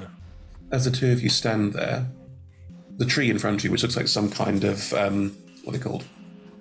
Bear elm, birch elm. They're the kind of tree. Yeah, they're the swamp trees that have the very long. Oh, willow. Willows, yes. No, it's the roots, not the branches. I'll find it. I see. Like a mangrove. Mangrove tree, yeah. Bald cedar, that's it. Oh, okay. Just so you're both aware, you would still have water walking up if for any reason you wanted to stand on the water. How long is that going to last? It lasts for an hour, and I presume it's been about, 45 minutes, I would imagine. We'll be playing a dangerous game. That's what I'm worried about. Is the thing. Don't do it. Let's do it. Let's not. This trick game. Yeah. As you stand there looking at it, the tree starts to move. It starts to slowly creak and unravel, and a tree ant, for that is what it is now standing, very droopy expression where it does seem to have one, is standing in the center of this space and will lean out towards the two of you and just say, "Why have you come to see old branch fingers?" We're not skipping a beat. And that's where we're going to break. Oh. But branch fingers. Come back and meet old branch fingers and yes, find out more about this strange town you find yourselves in. Yeah. All right, see you later. Rusty spoons. Yes.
We are delighted to be sponsored by Hero Forge.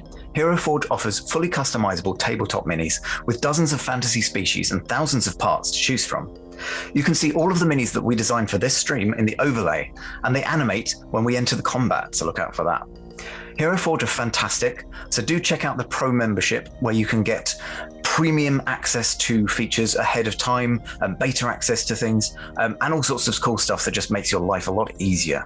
And you can check them out at heroforge.com.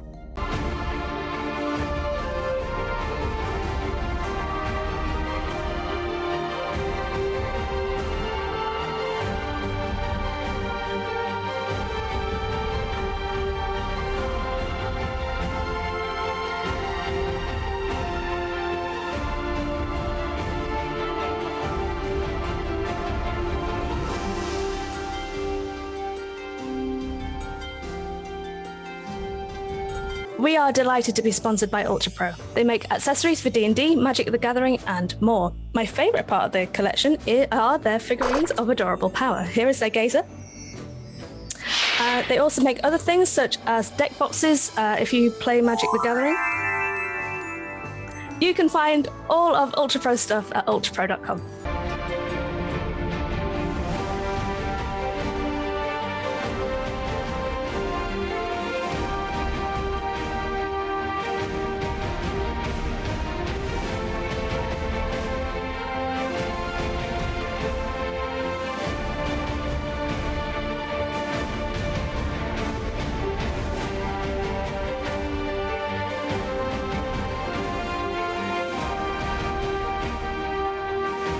We are proud to be sponsored by Alchemy RPG. Reimagine your gaming experience with Alchemy.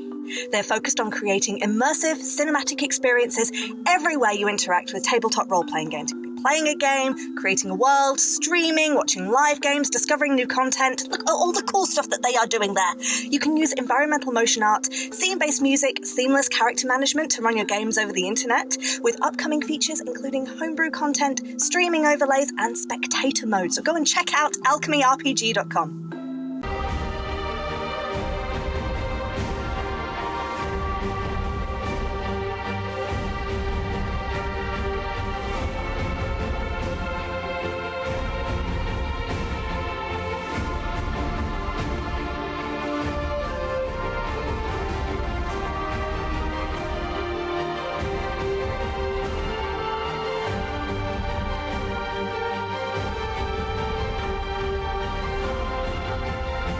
Hey friends, check out our new sponsor, Phoenix Dice, for a carefully curated menagerie of click-clack math rocks for your delectation. Check out their entire selection at phoenixdice.com, and just so you know, Phoenix Dice are all about living gloriously in the worlds of tabletop games and sustainably in this one, which means their dice are working to be recycled, their packaging is recycled, the dice are made of sustainable materials. It's all great stuff. You should definitely get involved. You can also join us today in chat with a chance to be in a raffle and win some Phoenix Dice of your own. Just put !dice into chat and you'll be in with a chance to win.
We're delighted to be supported by Idle Champions of the Forgotten Realms, a Dungeons & Dragons strategy video game that brings together D&D characters from novels, adventures, and multiple live streams into a single grand adventure. Select your heroes and formation and battle through waves of monsters for free on PC, phone, PlayStation, Xbox, and Nintendo Switch. You can pop exclamation code into chat for a free Electrum test.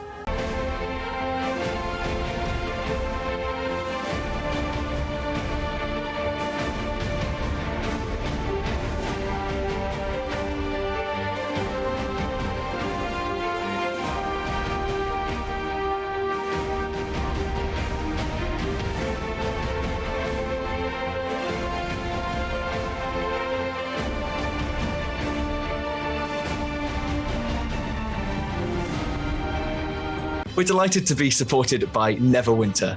In Neverwinter, explore and defend one of the most beautiful cities from Dungeons & Dragons' Forgotten Realms campaign setting as it rises from the ashes of destruction.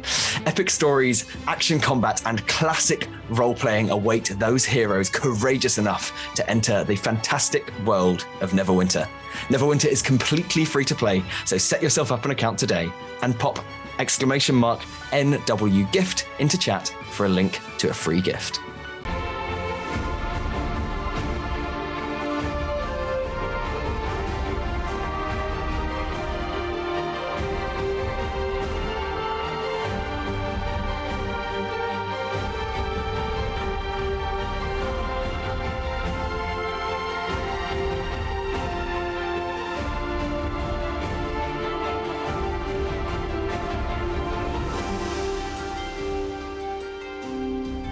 Check out our supporters at D&D Beyond, your guide to digital D&D. Make character sheets online, share them in a campaign, and track all of those tasty little stats in one easy place. You can use the Beyond app to track your characters on the go. You can also use their encounter tracker and archive monsters to run any smooth combat thing. You know what I'm saying. You're a DM. You've done this before. You know D&D Beyond is the place to go. You can also check out our character sheets and an ! Characters in Twitch chat below.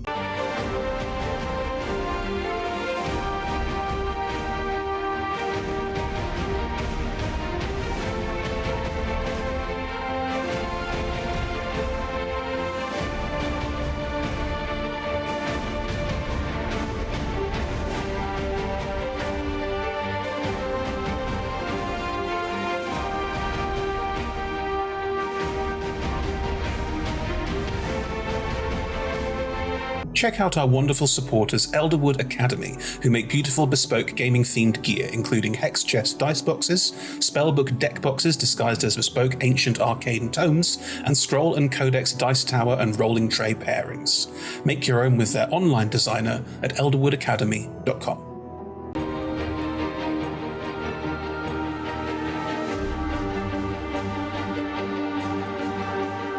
And welcome back to the second half, everybody. So we've entered the town of Blackwater and discovered that people have gone missing and they're blaming the demons. Is it really the demons?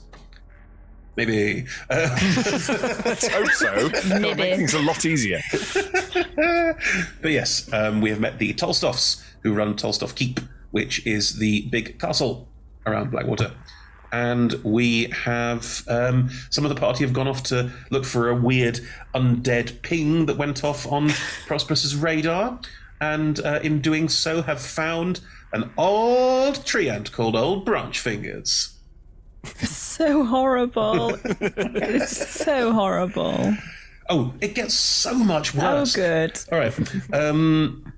So you two are stood next to this very, very dark pool of water, and this rather large cedar tree has unfurled itself into a very morose-looking tree ant that has leant forward you and said, "Why have you come to bother old Salad? Salad Fingers? Jesus. Freudian as you like. That was going to happen at some point, wasn't it? Yep. So yes, has unfurled and is now leaning forward and said, "Why have you come to talk to Old Branch Fingers?" We were. What? Are you? Have you always been here? Have I always been here since when? Not always. There was a time where I wasn't here because I'm not immortal. Right. More than 20 years? Yes. Right. How was the town... What was the town like 50 years ago? Wasn't a town then. What changed? Points at the massive castle. Oh, I see. Interesting. Why are you here? Are you a guest? Are you I guard the pool. Why does the pool need guarding? It is a holy site. Right. Why is it holy? Eldath told me it was. Right. And you've been told to guard it? What are you guarding it from? Anyone who might desecrate it? We don't want to desecrate it. No, I keep everything that's put in the pool safe. Right. What gets put in the pool? Everything. All the things that we want to remove. All the things that we want to destroy. All the things that we want to forget. They all end up in old branch fingers pool. Has anything been put in recently? Well, let me specify. In the last half a year. Our last half a year, we've had a couple of local problems, and I've dealt with the things that needed to be gotten rid of. And then recently there was the body of the lady of the house as well. I look after all the dead bodies. Right. My roots go low. I can hold them under the water so they don't float. In your branch fingers. In the branch fingers. Would there be any chance at all that you'd give us permission to see one of the bodies or go and pay our respects? You can pay your respects at the pool like everyone else. If you really want to see what's in the pool, I can bring it up, but Eldath has told me that once something's in the pool, it is best left forgotten. Aye, well, I would not expect you to take it out. It's more if I could maybe privately look at it without upsetting anybody else. I don't know. All feels very suspicious. No, you'd be sorry. Yeah, okay. Well, only how should we pay our respects? We don't know. We're new here. Just pay your respects at the pool like you would at any other coffin or grave. Just drop off your respects in the pool. Sorry. An offering of fish. Do you have to queue for like miles? I'm sorry. To be honest, I immediately thought it was right next to a bloody tavern. How many drunk people have waddled out of the tavern and gone, whoop? I paid my respects. Natural selection. Things if one of them falls in, the roots just come up and go, now you're in the pool. Yeah. So we've established that, yeah, these people have gone, they're in the pool. Exactly. Mystery solved. We can all go home. No, that's not it. Right. And Bjorka will attempt to pay his respects. Do you put any part of yourself on the floor? A knee? Right. Good to know.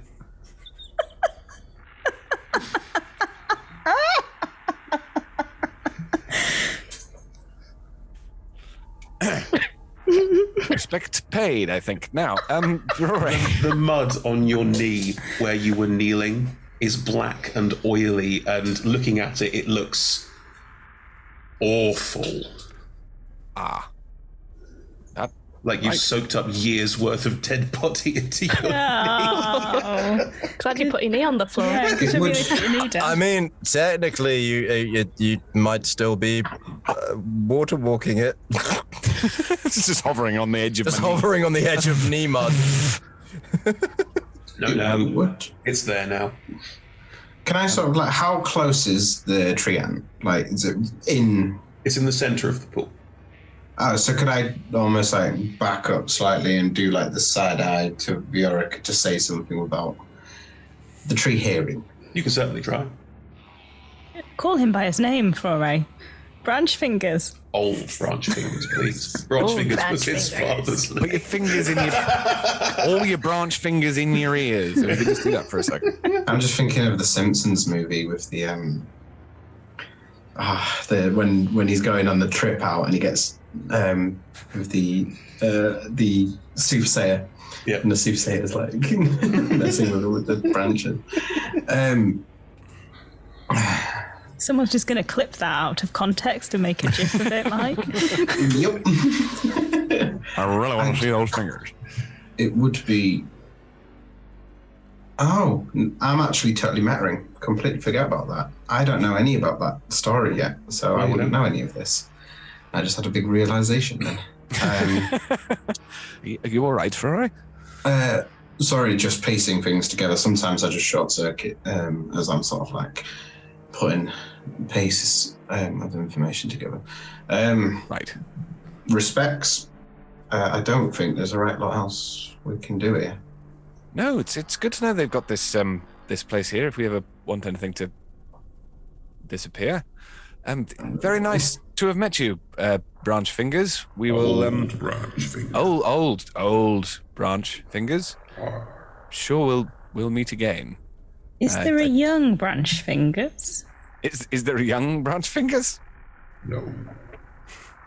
Shame. All right. I'd say we should go. Send a monstrosity to the Discord chat. If you finish Solid talking, fingers. it will sort of nod in that sort of like good, and then start folding itself up again into looking very much like a cedar tree. There now. That's not suspicious at all, is it? I mean, a disappearing pool at the But the back of pool's the still pub. there. Well, believe it or not, as an investigator, having all the bodies in one place is actually surprisingly advantageous. It's just getting to them. I don't want to go in their water. I mean, at all. No, I'd preferably, but I'd be willing if I had to. Looking Dear at God. the water, roll me a medicine check. I can do that. Sure. Hang on.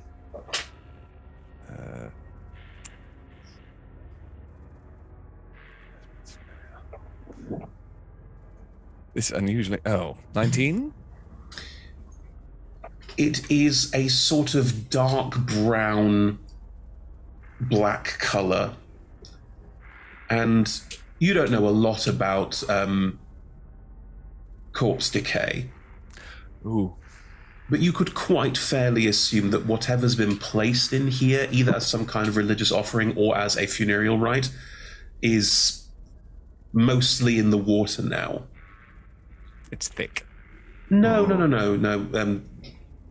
Sorry, I don't want to get into too much detail, but if a human body's left in water for a long time, all the soft bits get turned into sort of watery extras, and the bones stay at the bottom. But yeah, right. Because it's a plant, I'll give you this as well. Because it's a plant, it's also got a slight alkaline property, so it can start to break down the bones as well. But yeah, Do they weigh down the bodies? Because otherwise they'd just float to the top, and that would be less. fingers. Branch fingers. Down with the fingers. Get in there. What a terrible job. My finger seems to enjoy himself. Yeah. I think he's doing fine. Great. I think you say all the bodies are in one place. That is true. What we've basically got at the bottom of that, I've got a horrible feeling, is the world's nastiest jigsaw puzzle. Potentially. Nothing's as simple as that. There's a clever trick that I can do if I can get hold of a body of someone killed under suspicious circumstances or otherwise, but I need the body or its last place of rest. So if we can just keep that Come in back mind. here. Yeah, no, that okay, all right.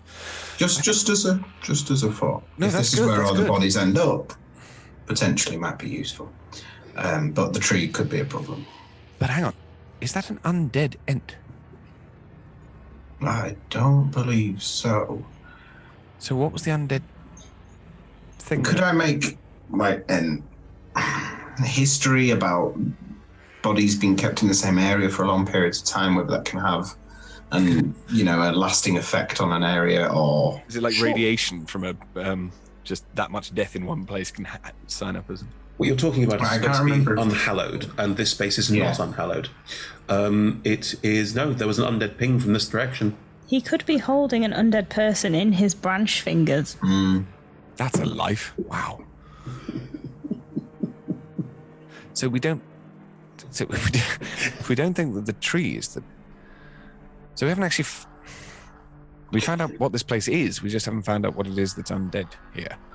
the main conclusion that I think we can walk away with is that whatever the undead thing is that's down there ain't coming back up anytime soon. Fair enough. Yes. No.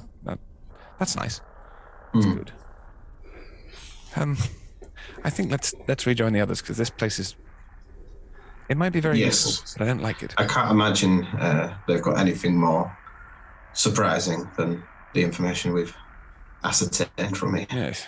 Let's see. There is a beauty to the decay. You can also see that there are plants growing around the edge of this pool that are clearly getting a lot of nutrients from the water. Oh, yes, lovely. Yep. All of the nitrogen. Bone meal. Delicious. Delicious one. Right.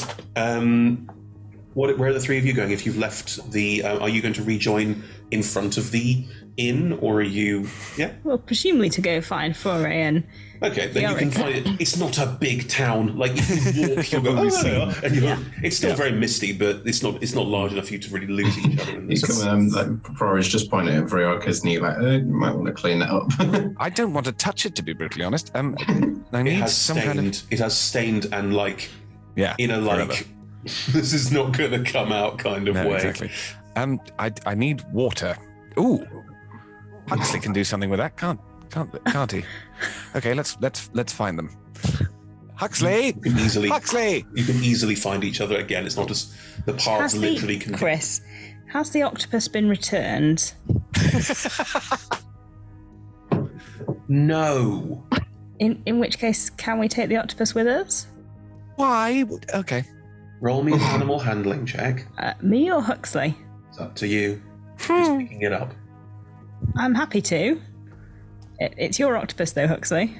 It's not really my octopus. It is forced upon me, and it just looks sad. Shall I pick it up? It's still in the corner. Please pick up the octopus. All wrapped up. That's a 9. As you get close to it, you get sprayed in the face with ink. Oh no! It's not going to stop me. It's still going to pick the thing up. No, I'm just trying to see what happens. Oh, good. Do we get to save? Yeah, roll me a dex save.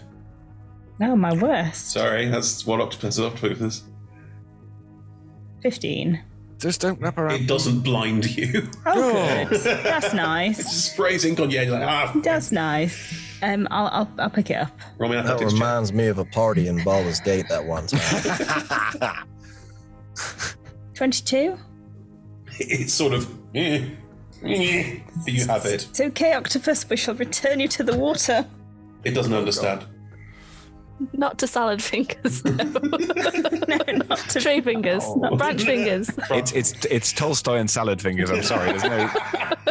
The name of today's episode. Andy. Are you outside? Oh my god. Yes, yeah. Hello. Whoa. It's sort of like it's grabbing onto different bits of you and like trying to pull itself around. It's not happy. Could you take this octopus and put it back in the swamp? Looks to his left. There is literally swamp water to your left. Oh, it'll just get fished up again here. Fine. Okay. It's very important to Huxley. Very important, Andy, if you could. Oh, okay, for you. And Thank we'll you. sort of look at the octopus and look at you like, I guess put it on the saddle and I'll just shake. Yeah. It's like, hold on, your hand, like, what are you doing? No. What is this nightmare? At which point you put it on Andy's saddle, just like, pull yourself off it. Andy goes, you see, the last thing you see is octopus's eyes just really wide as it goes flying up into the air on Andy's back. That's hilarious. All right, well, we saved that octopus, so onwards. Well, that's one heroic deed for the day. Viorica and Flore are up ahead. They have clearly. Where's Andy? Where's Andy going? It's a long story. Fine. Huxley, I've got a round where we were looking for the undead signal. There's a pool. I think it's where they keep the. Well, they said anything that they wanted to disappear.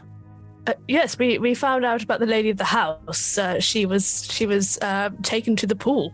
Oh. Was she undead? Did you see her? Did her undead eyes meet yours? Ooh, well, no. There was a treant there, which we thought might have been part of the problem. I'd still have to wash off my knee if that's all right. The mud on that thing is from there is horrible. Viorica, I don't mean to alarm you, but I don't think that's mud. Hold on. I'm gonna do the fireman hose trick again. I might try and get Prosperous also in the face. You've got a little something. Now this definitely reminds me of that party involved. I wasn't paying attention. You could have at least warned me. You managed to get the Prosperous because that's not hard. The sticky black tarry substance on the Orica's knee is not shifting with just power spray. Huxley, roll me an Arcana check. Sure. That was only 14. I rolled like arse, Chris. It's definitely got a necromantic kind of quality. I believe that's stuck on in a creepy kind of way. Creepy? Once Okay. something has been returned past its prime, it does like to linger, and I believe that is currently what is lingering upon your knee. Well, don't take this the wrong way, but based on Huxley's statement, I might suggest taking off your lower garments and such like. Just Does anyone have any trousers? Commando, it is. I've got a pair of really long pants. I got a religious robe. All right. I'll if do you the don't religious mind robe. wearing the What's wrong with vestments my of Tamor. Given the choice, let's go with the pants. All right, the pants is fine. I'll just have to roll them up. No, you're the same height. You're the same height as me. Fair enough. If anything, the problem is they're too baggy. Yeah, Tie them up then. Not enough muscle. Viorica, I was wondering if I might be able to hang on to your discarded trousers. I might like to. Is there anything in it for me? Oh, I see. No, if you yes for the. Yes, all right. If you think will it help? Just, I got a sensation from the building where we were before, and I wish to study your trousers. That's fine. Happened before, I think, but I don't. But anyway, here they are. Can I have the pants? Prosperous? Yes, they're in my pack, which is on Andy, who's currently dealing with an octopus. Right. I do have a pair. I do have a pair of Blackstaff Academy standard issue trousers. Should you wish to have a pair? Sure, that will do. That's fine. Let's they see are what quite happens. large. I'm much taller than you. Okay, I'll pass them across. These ones I will have to roll up. They're like Father Christmas trousers. Yep, this is fine. I've never felt more fashionable. Let's go. He's got trousers up to the underboob. It's impressive. We've You been still invited. somehow pull it off? Yeah, Why, it's very thank you. stylish. We've been invited for dinner with Oh, the God. two siblings who run this town.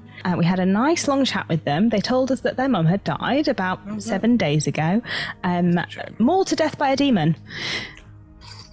Ah. And then 3 other people have been kidnapped, and there were blood splatter at the scene of the crime, as you would say, Foray. And we haven't found out who those people were because they didn't know, which seems a bit odd. And she's very hench, but she's not really a paladin anymore, which I'm very curious about. Yes. Did I miss anything, Aldrin? Huxley? They seemed remarkably reticent to allow us the run of the place to investigate such like something a little bit fishy about the whole place, and I don't just mean the smell. Also, their mother was brutally murdered, and they put her in the pool.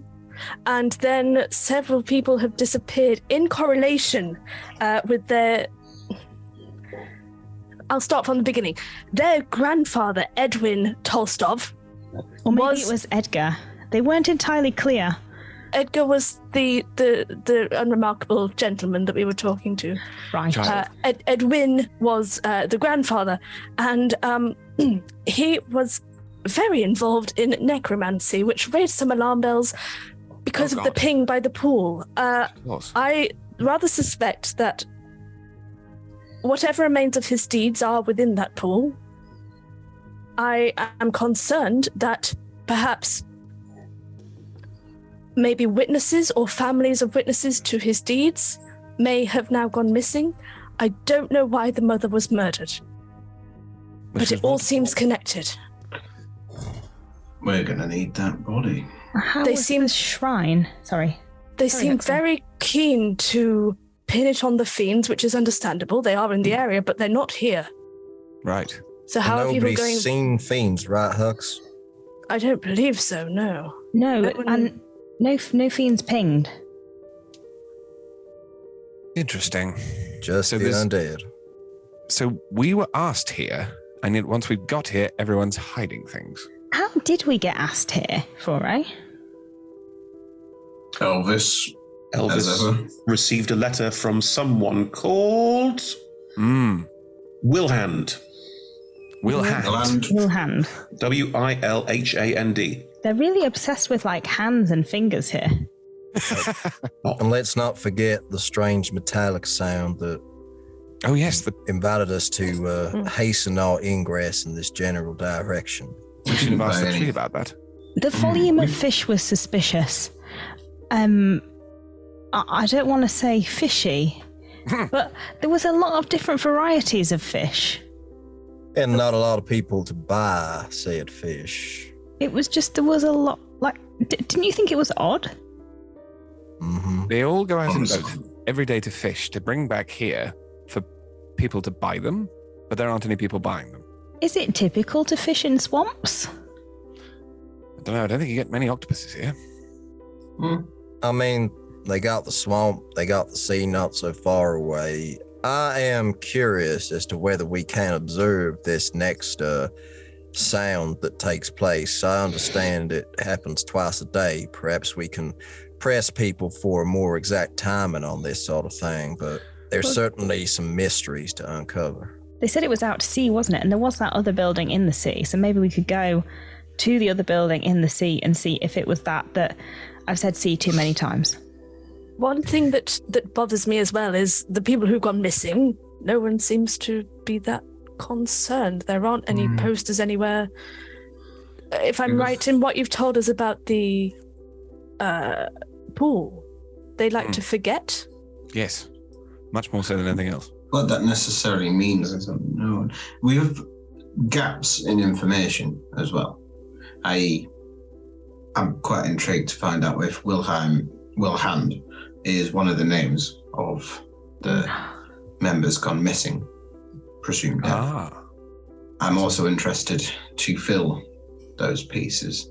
We need locations. Are they connected? Is there a pattern? There's a lot of unknowns that keep sort of throwing us in circles already. So we're here to fight demons, though. I don't mean as in we shouldn't try and connect all of this together, but as in if there aren't any demons here. This is the only lead to the demons, as the sisters literally mentioned. It was a demon attack. And That where is we the are, area. demons occur. Yes, true. And only a day ago, we came across an entire clan of them. A really big one. Suspiciously big. Maybe worth investigating even for a day or two, Viorica. Of course, take your point on board. No, I'm merely just... I think there's nobody who's going to be on our side unless we can find this Wilhand. Well, I guess perhaps we can make some inquiries in this here caravanserai. Could use the word. It's really not a caravanserai, it's definitely a pub. Well, if we try and find Wilhand and try and find out who these people were and all the other things that Foray said. All right. All right. Then. Also, we don't have to do it straight away, but I want that body. You're going in there rather than me. I'm not losing another pair of trousers. Would y'all object if I, seeing as we're going to be here a while and these people want to have us for dinner, which is not at all intimidating in any way, if I cast a little spell to protect us in this general vicinity in case of any approaching demons and such like. Now I can alter the spell so that it also encompasses undead, but like P said, not all undead are bad.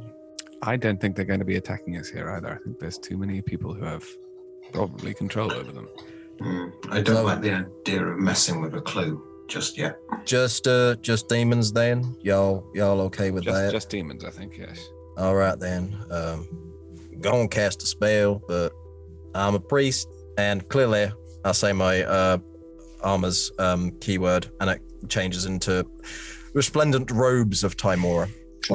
Clearly I'm going about my holy business, and I will begin to cast as a ritual, inviting any glances that this might incur forbiddance. It takes 20 minutes, not 10, because ritual casting adds 10 minutes to it. Fair. Well, I mean, I can do it whilst we're in the pub or waiting, but I mean, honestly, it tactically, it's what I would do. So if people want to do other stuff for that 20 minutes, that's totally fine. Right. But if you start casting forbiddance outside the front of the pub, what will invariably happen is one of the fisher folk will come up to you and just look at Aldrin for a bit, and then about 4 or 5 others will join in, and a slightly older lady, will turn to Prosperous. Highest charisma, I think. Oh, actually, Viorica's is also very high. But Viorica's a prick. 20. So that is fair. Turn to Prosperous and go, Here, what's he doing? Oh, Aldrin. Priest business. Very important priest business. Right. To protect the town. In fact, actually, while you're here, the people who've gone missing, did you know any of them? Oh, yeah, yeah. Oh, great. Who were they? Oh, well, there was Marjorie. She vanished, what was it, like 3-4 days ago? Oh, no, poor Marjorie. Oh, yeah, it was... Thing is, right, we say vanished, right? You know? Mm-hmm. But like people go out in the swamps all the time and come back 2 or 3 days later, so we're hoping it's all still okay, you know? Maybe she'll return. Maybe. What about the other 2? There was Bill as well. Old Bill Turnell. Bill Turnell. Yeah, Will's father from Pirates of the Caribbean. Carry on. That's Will Turner as a different character. Also doesn't have this accent. At all. No, it's Orlando Bloom. It sounds fey. Ding dong. That's not good enough. Thank you. And apart from that, there was what was her name? Jessie, something like that. I didn't know her very well. She was only recently come into town. She tended to fish up in the north of the mere. We didn't really know her. Okay. And we're looking for someone called Wilhand. Oh, Wilhand. Wilhand owns the pub. Well, oh, brilliant. How coincidental. And have you seen any random blood splatters? What? Like where the people went missing? I don't know. I didn't look where people were missing. That's fine. No, it's all right. So yeah, you're welcome to watch Aldrin if you like for entertainment. There are now 10 people watching Aldrin, just like, what is going on? Just staring. But he's perfectly harmless. One person will walk up with like a finger. Oh, no touching. There's clearly quite a lot of divine power being channeled. So Viorica is going to try. Oh, sorry. Carry on. No, you go. I'm very wary of doing this because I may be asked to sing, and I don't want to. There is. Don't make me sing. Don't make me sing, please. There is. Where is it? Enthralling performance. She's only going to take 5 of them, but I think Viorica will realise that there's more attention being paid than there should be. So we'll go. Not like far away, but sort of so that people might turn around and launch into a what's it called? Aria. Medley of sea shanties. Oh, lovely. That's what I was thinking, just sort of so that and we can help him on. Hooray! It's a sea shanty. It's a sea shanty. They'll join in. That's what I was exactly. They'll be like that. TikTok Prosperous thing that will happened a year ago or whatever. Also join in. Yeah. Sounds about right. Great. So there's the sea shanties happening over there, and what does enthralling performance do? You can choose 5 creatures that watched and listened to you perform for 1 minute. Each target must make a wisdom saving throw, and if charmed, and is charmed if it fails for 1 hour or until it takes any damage. So you attack it, or it sees you attack or damage its allies. Mm-hmm. So I'm hoping that I can get 5 people on side. You can. They are not wise. They follow you. They're commoners. They follow you, and they're just like, this is great, and they start singing along. And people will start joining in who are not compelled, but people are still watching Aldrin quite heavily as well. You've brought a bit of an experience to the party, shall we say? Exactly. Rory, you're very perceptive, and Aldrin is too, but he's busy. There is a figure standing in the doorway of the pub, watching Aldrin and Viorica. It is, you can't see very well. They appear to be tall, broad, 7-8 foot tall. They are cowled, and their face is very carefully covered. You can see their hands, though, and their hands are these massive, furry mitts. And they're just watching this, sort of leaning on the door jamb, just looking at this situation.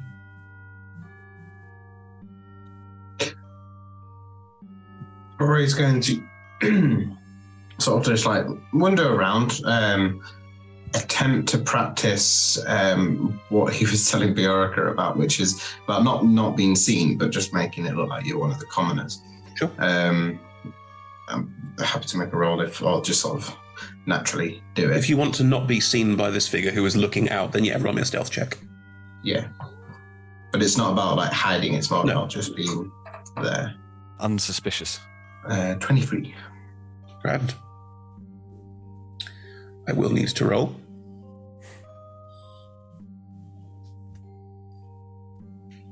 As you move around, you can't see this figure's face. But inside the hood, you think you catch a flash as the eyes slide over towards you as you're moving forward. I'm going to put my back towards them and then just sort of, if I can, almost like lean with my back to them and then just be like, take an interest, maybe like 5-10 foot away. So I'm talking to them, but I'm almost like, I'm acknowledging that they're there, but not making them feel like I'm confronting them. I understand.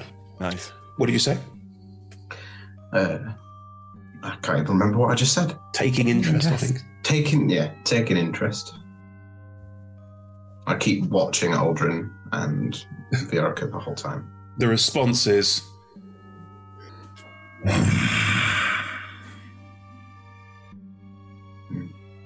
That's it. The name's Rory. Not here to cause trouble. Who are you? The figure will duck and walk back into the pub. Interesting. It has to duck. The door was too small for it. Mm-hmm. Can I catch Prosperous's eyes? I don't know what Prosperous is up to. You can catch Prosperous's eye. To catch Prosperous's eyes, they'd have to be removed. I'm watching everything because I'm trying to stop people from interfering. Touching Aldrin. There are silver coins and shamrocks bursting into. That's all right. Before you'll notice that Prosperous is focusing hooks. Do you reckon you'll be paying attention? Yes. I would be concerned about where you've just gone. Stealthy. My passive perception did not beat your stealth check, so I don't know where you are. Although would I have seen the figure in the doorway? I guess. Very hard to miss. I don't know. Yeah. Okay. Looking huge. Do they look as big as me? Bigger than you. Holy cow! Very big. There's a large human. Not human. Whatever they are. The weed. I don't think I'm much use with sea shanties, so I would probably just shrug and head towards the pub, because... Yeah. I imagine as soon as you turn and head towards the pub, you'll see Forrest stood out the front. Oh, you're there. Oh, you were there, and then now you're here. Where did you go? Did you teleport? Was it a misty step? Right. Why don't we just... Nerd. There's someone in here that could be interesting, but we might need to escape very quickly. Oh, I can do that. That's fine. Awesome. As long as you take me with you, then. Well, as long as you trust me. You do trust me, don't... I'm sorry about trying to just jovially put my hand on your shoulder earlier, by the way. I feel awful that you didn't want me to do that, so I... That's a me problem, not a you problem. Don't worry about that one. Right, but I will keep my long limbs to myself. Don't you worry about that. Appreciate it. And then he'll turn around and gesture to go in. He will look back up to Prosperous and do the the head angle, like I'm going in here, just so Prosperous knows where Flora Prosperous is. communicates with P's eyes, which is still inside P's head. Don't let anyone shoot anything off your head again. It just gives you I feel like to anybody else it's like, oh, that's kind of cool, but to Prosperous it's really irritating when he does the hat tip, because that usually means that he's probably going to do something stupid at this point. You think Prosperous finds it irritating? Yeah. Okay. You both head inside the pub. Yeah, and immediately looking relaxed and chill, but eyes are going up. Cool. Inside the pub, there are about 4 or 5 tables. It's not big. You get a sense a lot of the space in here is taken up by rooms at the inn, basically. There are 2 to 3, depending on how you look at it, of the tables are taken, mostly by people in similar fisherman's gear. You can't see the large figure at all. No idea where they've gone. Clever. The behind the bar is a very thin-looking man, just jumping around in between various tasks. It looks like he's struggling to focus on any one task at any given time. He'll start cleaning glasses and go, oh no, that needs dealing with. Oh no, that is, and all of it's left half done. Oh no, I feel got at. That's ADHD, Chris. I know. What happens? Yeah. NPC with ADHD. Right, here we go. Love it. That's good. Be right with you. Just gotta just go back to doing whatever they're doing, then probably forget they were doing it, then do something else. Rory, is that Wilhand? Or is it Vilhand? I don't know the dialect around here.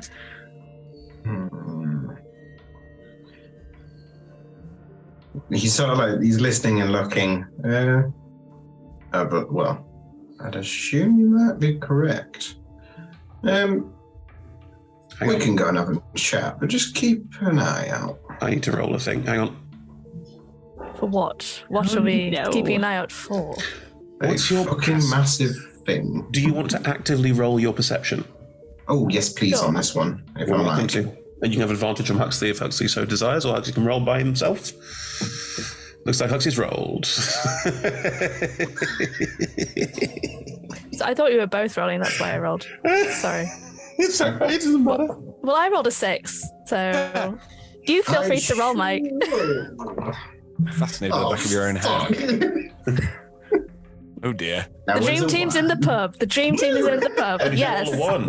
Did you roll a 1? Okay. My first one. You've been waiting. No. Right there. Neither of you see anything. At the same time, Furry, as you look around, the laughter cuts through your mind quite brutally again. Though no one touched you. Nothing's happened. But it feels like whatever this hold this has over you is strengthening. You have no idea what's going to happen there. He almost looks like he's...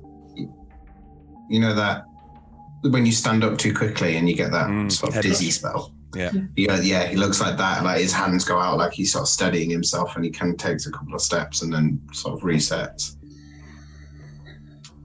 What's happening? Do you need me to go and get Prosperous? I can go and... No, it's all right. Just a bit of a head rush. It's fine.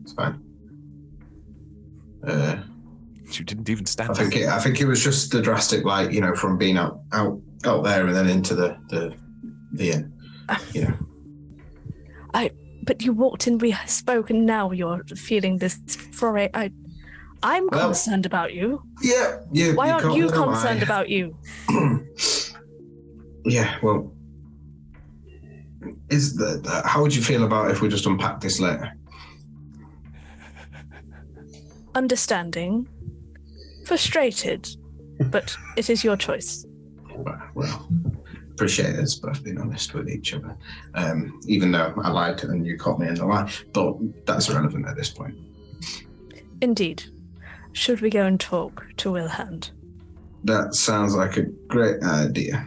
And I think you should let Prosperous know. Prosperous cares deeply for you. You know this, right?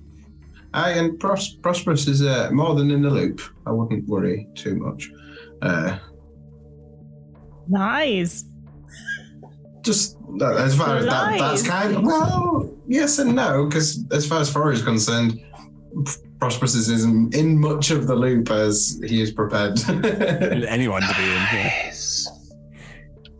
Yeah, Huxley will let whatever walls are being thrown up, I'm going to let those slide at the moment. I'm just like there with my mortar. Yes. Hi-ho, hi-ho. Yeah. Willand. I'm sorry, Frory, you go and talk, please.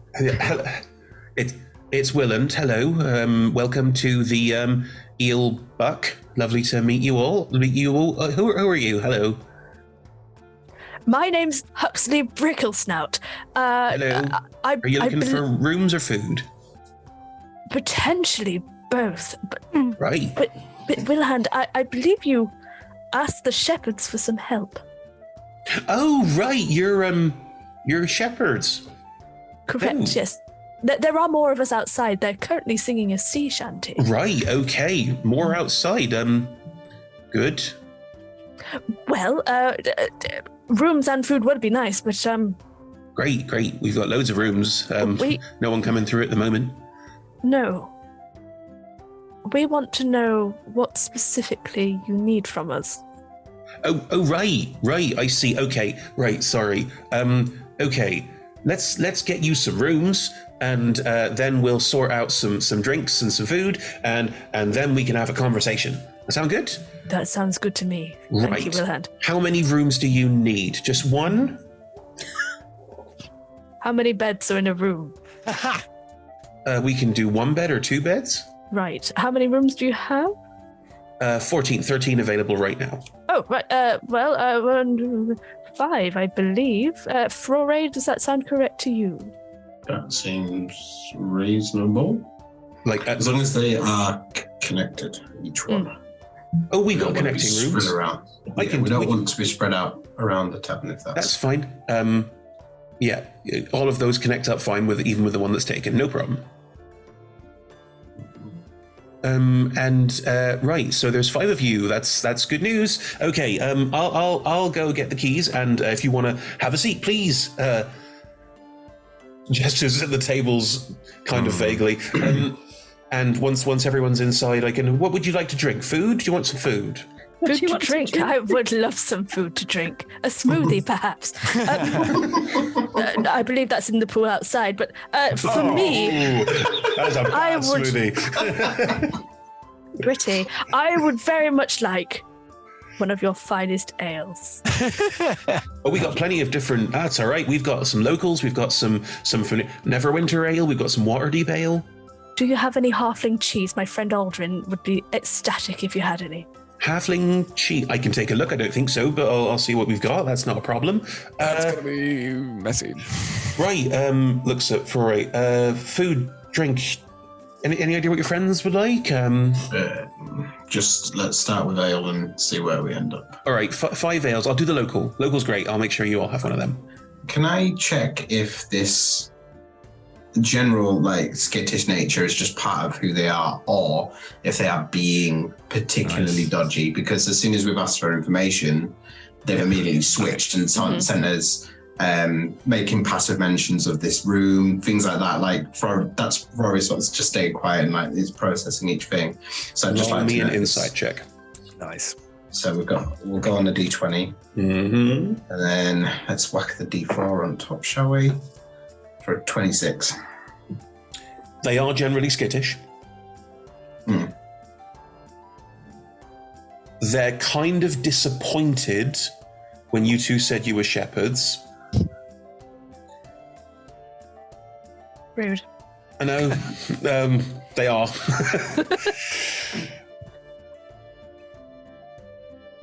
And they definitely want you to know that one of the rooms is taken. Interesting. Presumably because they think it's got something to do with the thing that they sent or something like that. They have reasons. In their skittish mind, those reasons make perfect sense. And for you, it's like, what the hell are you talking about? Okay. Yeah, local ales for everyone. Maybe a choice. No. I'll get 5 for the same. With those rooms, why don't you give us the 5 connecting to each other, the 6th, maybe leave that one open next to the already occupied room. But just give us a key still anyway. You know, we wouldn't want to be rude and make noise right next to another one of your guests. So you want 6 rooms? Pays more than 5. It does. All right, 6 rooms it is. And one of them next to the current occupant. No problem. Yeah, that wouldn't be suspicious at all.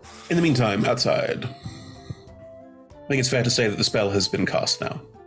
Well, there would have been a build-up of various flashing semi-ethereal coins and shamrocks, and then a moderate thud as briefly golden and silver grass spread out for into I think it's about 7.5 square miles. Yeah. So beyond our range of vision. Yeah, nice. When you do, there's a big chorus of "ooh," everyone's just like, and you just hear someone go, "It's pretty impressive." What did he do? I have no idea. Aldrin looks extremely fatigued for a moment from the amount of power that was just being channeled, and then snaps out of it like, "Thank you, I'll be here all week." I think we're done. Okay. Low applause. People will start clapping for you, Viorica, because your performance was great, so they start clapping for you specifically. The clapping for Viorica is more fulsome than the clapping for Aldrin, not because it was more impressive, but because Viorica's a performer and was doing it for the crowd. Aldrin gives a tilt of the head and a nod of acknowledgement. Cool. People will sort of be excited that there are new people in town, but will also get about their day. These are clearly workers. They know where to get on. And the 3 of you are left outside. So, ale then? That sounds wonderful. I'm parched. And food that's not fish-based? Yes. Oh, 1,000 times yes. I'd be concerned about what they have around here that's not fish-based, but... I did check on the vegetable status. They do have vegetables. Well, all right then. Some kind of stew, perhaps. Let's see. Did anyone see where Flore went? I was a little occupied, I'm afraid. Me too. Well, I'm sure he'll turn up, and he seems to have taken Huxley with him. Oh, God. Surely they haven't gone around the back of the pool again. Huxley can fly. That's a good point. Good point. Yes, that's fine. Cool. So are the 3 of you heading into the pub as well? Yes. Great. You see the other 2 there, sat at the table. They're currently being given 5 drinks, being very carefully carried by the bar person who is placing them on the table. And we'll turn around and see the 3 of you and go, more shepherds? Yes, well, I'm Prosperous. I kind of lead the shepherds. Yeah, hello. Great, cool. Sure. Right. Very much shepherd adjacent, but pleased to be in their company. Great. That's hello. Right. Did you not want us here? No. I'm very. Thank you for responding. That's really great. I'm so glad that you came. Does that seem genuine? Yeah. Roll an insight check. I think my insight in this campaign has been shit. I'm not actually bad at insight, but I have rolled a natural 1. Oh, you love them. maybe they didn't want you here at all. We've got no idea. They're very skittish and very hard to read, and you think that something's weird, but you don't know what it is. All right, well, we're here now, so that's good. Yeah, it is. Right, let me just make sure that everything is settled and sorted behind the bar, and then I'll come out and we can have a conversation. We'll turn to the other tables where there's just a bunch of fish folk. It's clearly like having a drink at lunchtime, if they fancied it. And we'll go to tables and just give them like quiet conversation that you can't really overhear, and they will start finishing up and getting ready to go. Oh boy. We obviously just arrived at the end of the lunch rush. Right, so they're just getting ready, so that's good. Would you like any food? We got some jellied eels. They're particularly good this time of year. Oh. Anything else? Sounds fantastic. Vegetables? I got some seaweed crisp. Oh yes, that. Yes, that'd be wonderful.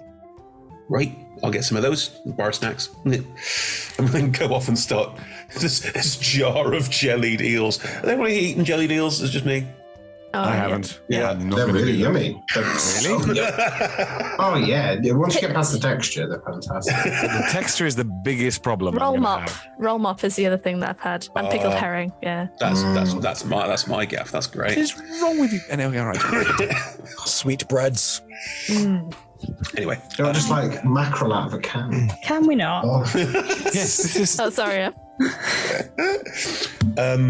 The other fisher folk will walk past, giving you sort of a polite good afternoon, and will be walking out, leaving you to it effectively as they walk out. And the bar will be basically closed. Willand will walk over to the bar door and flip a sign that says open to closed, and just flip it. And will then come over to you with some bowls of jellied eels and plates of seaweed crisp, which is just fried seaweed. Yes. That's right. I think we're alone now. There doesn't seem to be anyone around. It was in my head. Okay. Apart from, The big person has gone back to their room. Yeah. Yes. Why Might are I we ask- here? Sorry. Might I ask who the larger than me person is? I don't Normally, know. I'm the biggest person in the room. I am extremely suspicious of them. I am sure that they're involved in something. Let me explain. I wrote you the letter because we've got a demon problem, and I know you lot are good with demons. So, Not bad. And I hoped you would come. Aldrin and Flora's passive insight is very high. Whenever Willand says you, it's always directed at Prosperous. No. Interesting. No. Self-esteem. And then then Lady of the Manor was killed, died, and then these other people had gone missing, and it only started happening when that person arrived. They've been through town before. They're like a priest or something, but I never seen their face. But they're friends with that gnome smuggler, and I don't know. I get bad vibes from both of them. But yeah, the smuggler was already here. He's here half the time anyway. But then the other one arrived, and then Lady of the House was killed. And I wonder if he ain't summoning demons or something. So I thought you could come here and help. That's what I think. All right. Forgive me for interrupting, but this priest fella, any religious symbols you notice on them? How did you come to that assumption? Well, people say they're a priest. I don't know if they're a priest or not. They tend to be fully robed, so it's really hard to see anything. I think I once caught sight of something. Looked a bit like it was on their hand. Hang on, I'm just going to check. Goes behind the bar to check their notes. Keen for Viorca to do a religion check on this. Yeah. Likewise. Yeah, on their hand, there's a tattoo on the back of the hand of like a black sun. Anyone is Black welcome. sun. Anyone is welcome to roll a religion check. Yeah, I'll roll it and I'll guidance myself. I'm not going to meta, though I know that that's a ridiculously high roll. 2. 2. 20 dirty. Dirty 20. Anyone else? Any more for any more? 21. You are going to have to roll on your thing again, Chris. It's not a roll. It's not a roll, darling. Straight it's just a away. thing that gets worse. Mike. You get another pang cutting across your brow, this time enough that everyone around you can notice that something is wrong with Flore. What is happening? I don't feel so good. You just carry on talking. I'll just listen for a second. All three of you who weren't Flore or worried about Flore, you all rolled high enough. The dark sun is the symbol of Cyric. God of lies. God of murder. God of murder. Madness. Right. Strife. Deceit. Great. Cyric is All the not good good. Gonna go get some water for Flore. Okay. Could I sneakily pass a note to Prosperous? Sure. What does it say? When did you write it? That's the thing. I'm going to sneakily try and write it and pass it to Prosperous without Flore seeing. I mean, he's got his head Oh in his my hands. God. He mimed it. He went, oh no, I'll just listen. He's got his eyes shut. Right. So that would knock 5 off my passive. Huxley, roll me a sleight of hand check. Why not? Sure. You're going to have to roll high on this one. God damn it, 13. Yeah. Yeah. Huxley's there doing, I'm going to try and do it. That's just Liz doing D&D notes like, Me? I'm not writing anything down. no. Gave very strong bit of paper. Yeah, kid in the classroom vibes. Yes. Looks at Prosperous with a bit of paper, looks at paper, looks at Prosperous, looks at paper, looks at Prosperous, palms the paper, just stands Eats there. it. Well, then, as Prosperous goes past, goes, Prosperous, shake my hand. Oh, I'll shake your hand, I will. Obvious pass ever. Yeah. What does the note will say, it happened when we got here too. It happened. Something happened. Oh, God. Oh dear. Anyway, that's where the rooms are apparently, Prosperous. I'm going to go and sit down now.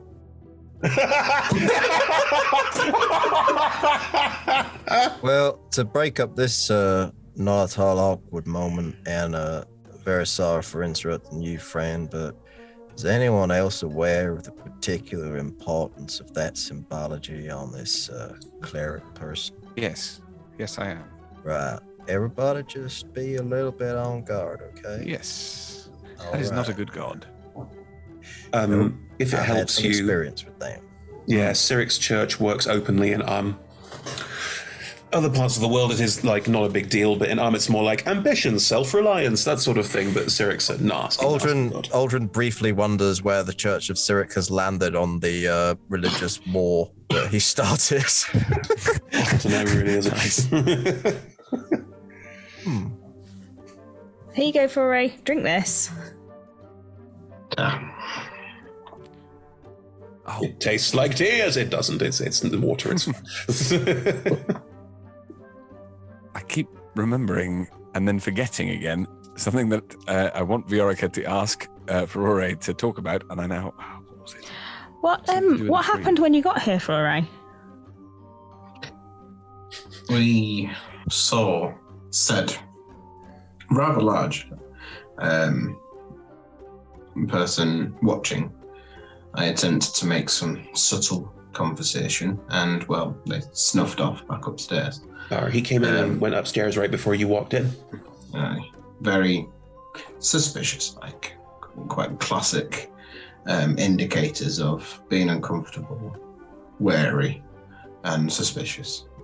So myself and Huxley came in, and well, met well hand, got the rooms, got the beers, and this is where we're at now. It's going to give a confused look to Huxley. something else happened, but I suppose that's not for us to talk about right now.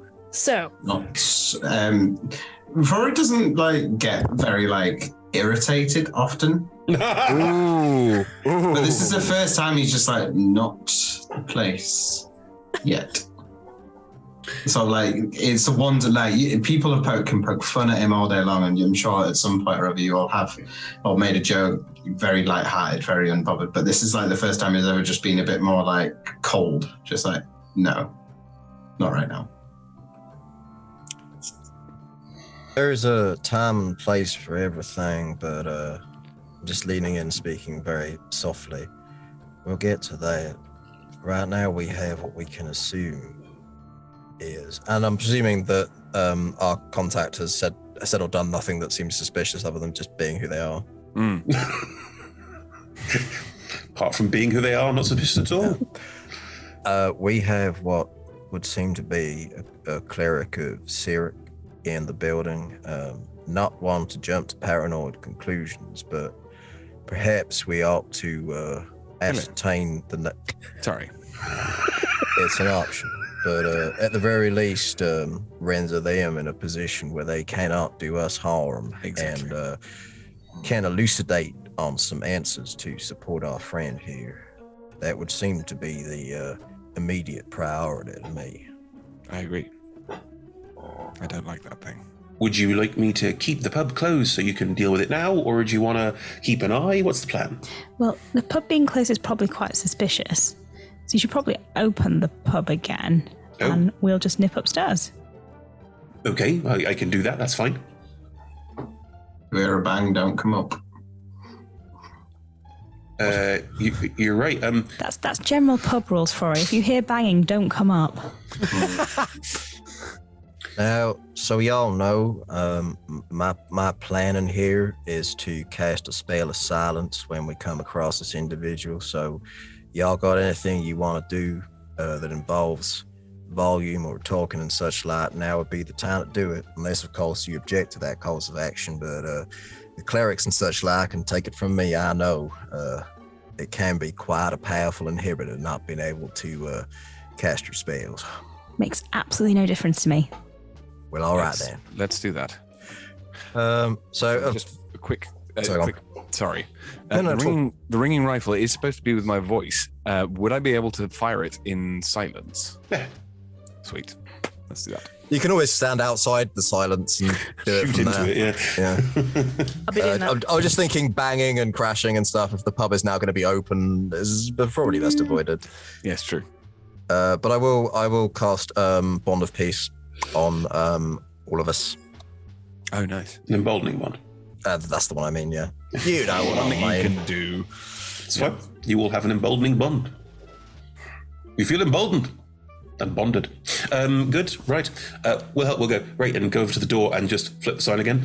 And immediately people will come up to the door and they go, all right, well, what's going on? I was just having a chat with some friends, and it's all right, don't worry. And it's behind going, get the feet.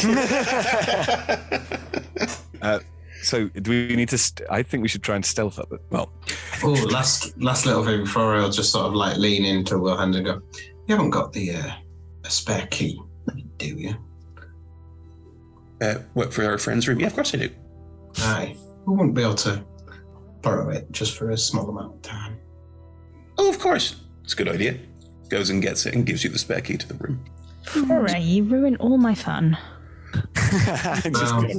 Although silence may be on, not having to bust through the door may benefit us.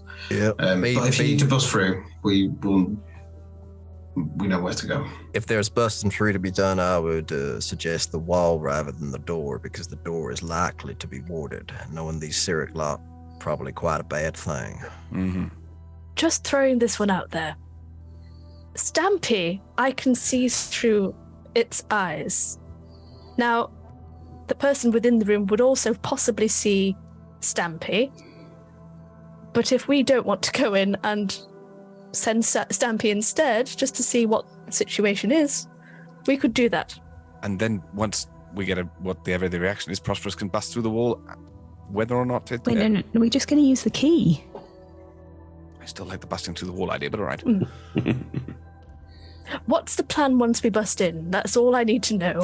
Are we going in guns blazing? Are we having a conversation with this evil? It's Cyric, guns blazing. Yes. I think also we're going to be in silence. I don't think there's going to be anything to do. I do still have these old service manacles if you want to try. That's what they're for, yeah. Amazing. That's totally. Why are they pink and fluffy? What to get up to in my own time. Hey, I ain't no king shamer, I promise you that. Right. Are you all going upstairs? Are you being stealthy? I would, Aldrin would try and be, yeah. I will do my best. Sure. I think yes. The look of Tamora guide you. Thank you. I'm sure it will help, maybe. Can I add a d4 from the peace bond thing as well? Yep. You can, yeah. Everyone can add a d4, and in M's case, 2d4. I don't think it's going to make much difference. Not bad. 18. Mm-hmm. Okay. 31. Good lord. 17. Even getting a 4 on the extra roll, I still only got a 10. Okay. 35. Brand. That means you sound like an average person going up the stairs. It sounds like one person going up the stairs, but there are 5, one of which is in plate armor. So, it's not going too badly. You make your way upstairs. You reckon that anyone would have heard one person going up the stairs because Viorica's there going dun dun dun dun. Oh, hang on. Viorica's taken what Ferrari said earlier about sometimes stealth is just about sounding like you're normal to heart. I'm a commoner. I know how they walk. You can go up the stairs, and the stairs go up again. There's a third floor, but a second floor. It's American, but the room you're looking for is at the end of the first floor corridor. Boring you? Sorry. It's really late. It is. We're about to finish. Stampy. Stampy to go in. I thought we were going to leave Stampy to go in first. Stampy's eyes through the wall at ground level. Okay. Aldrin, did you set up the telepathic link? No. It's just you can think forward. I would need to. It would take a while to cast.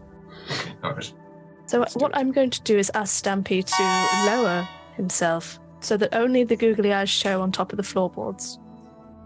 Okay. And just drift towards the room. In the pub downstairs. So what's happening? Oh, nothing serious. Overdue. But these little eyes will just disappear through the not the door. So the room next to it, the door there, and then make a right-hand turn to go through the wall. Right. Of the room. Sure. It's the room's a mess. Like whoever's staying there clearly isn't that bothered with picking shit up. There's no one in there. Everything in this pub is designed to be a get at me. No, it isn't. You're taking this personally for reasons I don't fully understand. There's no one in there. There's no one in there, no. I will relay that to the group. What else does Stampy see? Messy room, wardrobe, carpet. It looks like a relatively nice room, all things said. Quite well appointed. But beyond that, it's just a messy, empty room. And if Stampy looks towards the door, is the key on the inside of the door locking it from the inside? No. Good question. We should be able to just go in then. Do we go in? It's worth. Yes. Is it worth using the spell slot to detect magic in case there's a ward or something? Ward of the door. Yeah, I think so too. We haven't done silence yet either. I would at this point in time. Detect magic's concentration as well, but silence-wise, they're either in there or they're not, or they've teleported somewhere. So Aldrin would ask this in character, sort of saying, "Do you want me to? I don't know if you can do this, Hux, but do you want me to see if there's any kind of ward or something on the door there?" Yeah, I can't do that when I didn't read that book, I'm afraid. Well, all right then. And Aldrin will do a brief incantation for flavor quietly, but I understand that conceptually doesn't matter. It's whatever. And detect magic will pop up. There is a strong abjuration and evocation magical essence feeling from the door. Dispel magic. Cool. The glyph of warding is dispelled. After you. Me? I can go in first. I don't mind. It should be safe now. At least the door itself. Just gonna open the door and walk straight in. It is an empty, dirty room. Well, Frory, this seems like a possibility for your skill set. Tamora's blessing be on you, and I go to touch you on the forehead. I would like... Is there any clothes, any personal items of any kind? Do you react in any way to me going to touch you on the forehead to give you Tamora's blessing? Would I have noticed? Yes, I would. If I notice, I pull away immediately. Oh. All right, friend. You do it without the blessing. That's fine. So we've agreed to return to it.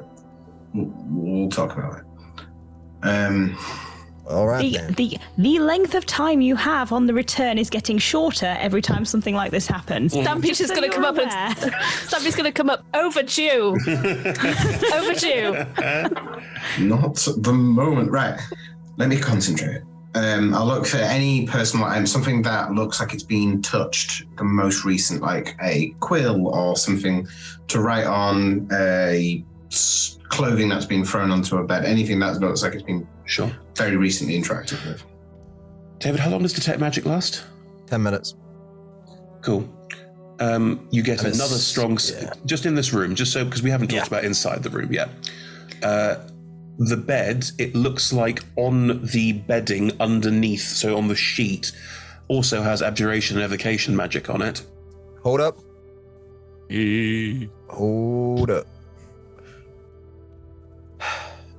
I'm running a little bit low on what do you my need doing? capacity to cast spells, but what anyone know how to dispel magic and such like? Otherwise, I can try. I can. It reduces my ability to protect you all. Well, I guess that's what I'm here for then, isn't it? And I will cast you have dispel. significantly more spell slots than me. Well, all right then. I don't know what you mean by these spell slots, but okay. I will, dispel magic on the bed. You do, and the glyph of warding that was put on the sheet, because this person's an asshole, is also removed. Or as I can tell, this room is now secure, so it's over to you, my friend. There's also a spot of illusion magic underneath a pile of clothes on the far side of the room. Well, in which case I'm going to burn a 4th level spell slot to dispel magic on the fucking illusion, because who knows? You dispel magic on the illusion if you push the clothes aside. There's a trap door in the floor. Okay. And that is where we will pick up next time. Nice. Awesome. All right, we'll be able to find them. I'm sorry, I have to go now. Go. It's a good thing they didn't hear us tramping about up there. Right, I guess I'll do the outro without Emma. Sad, but all right. Thank you so much for joining and watching, everybody. This was episode 2 of Drowning in Blackwater, and we will do more Drowning in Blackwater. Don't go in Blackwater. Leave that pool alone. That is a bad pool. Bad pool. Yes. Thank you very much. We will, see you next week for more of this. And on Tuesdays, we currently have, I think we probably just started Seeds of Defiance, or if not, it's coming up very soon. So join us on Tuesdays for Sean Smith's latest. And I'm in that one. That'll be fun. Cool. Yes. Catch us on Tuesdays with that. You can find all of our shows at youtube.com/rolltogetherrpg. You can find all of our shows at twitch.tv/rolltogetherrpg, where we tend to stream things. And there's also podcast versions of all our shows at, every single podcast provider we can think of. Just search for Roll Together RPG. We're on all the socials as well, Instagram, Twitter, Facebook. And you can also join us on Patreon, our D20 Club, the lovely D20 Club, who are super wonderful, Thank you. super excellent people, and thank you so much for everything that you do.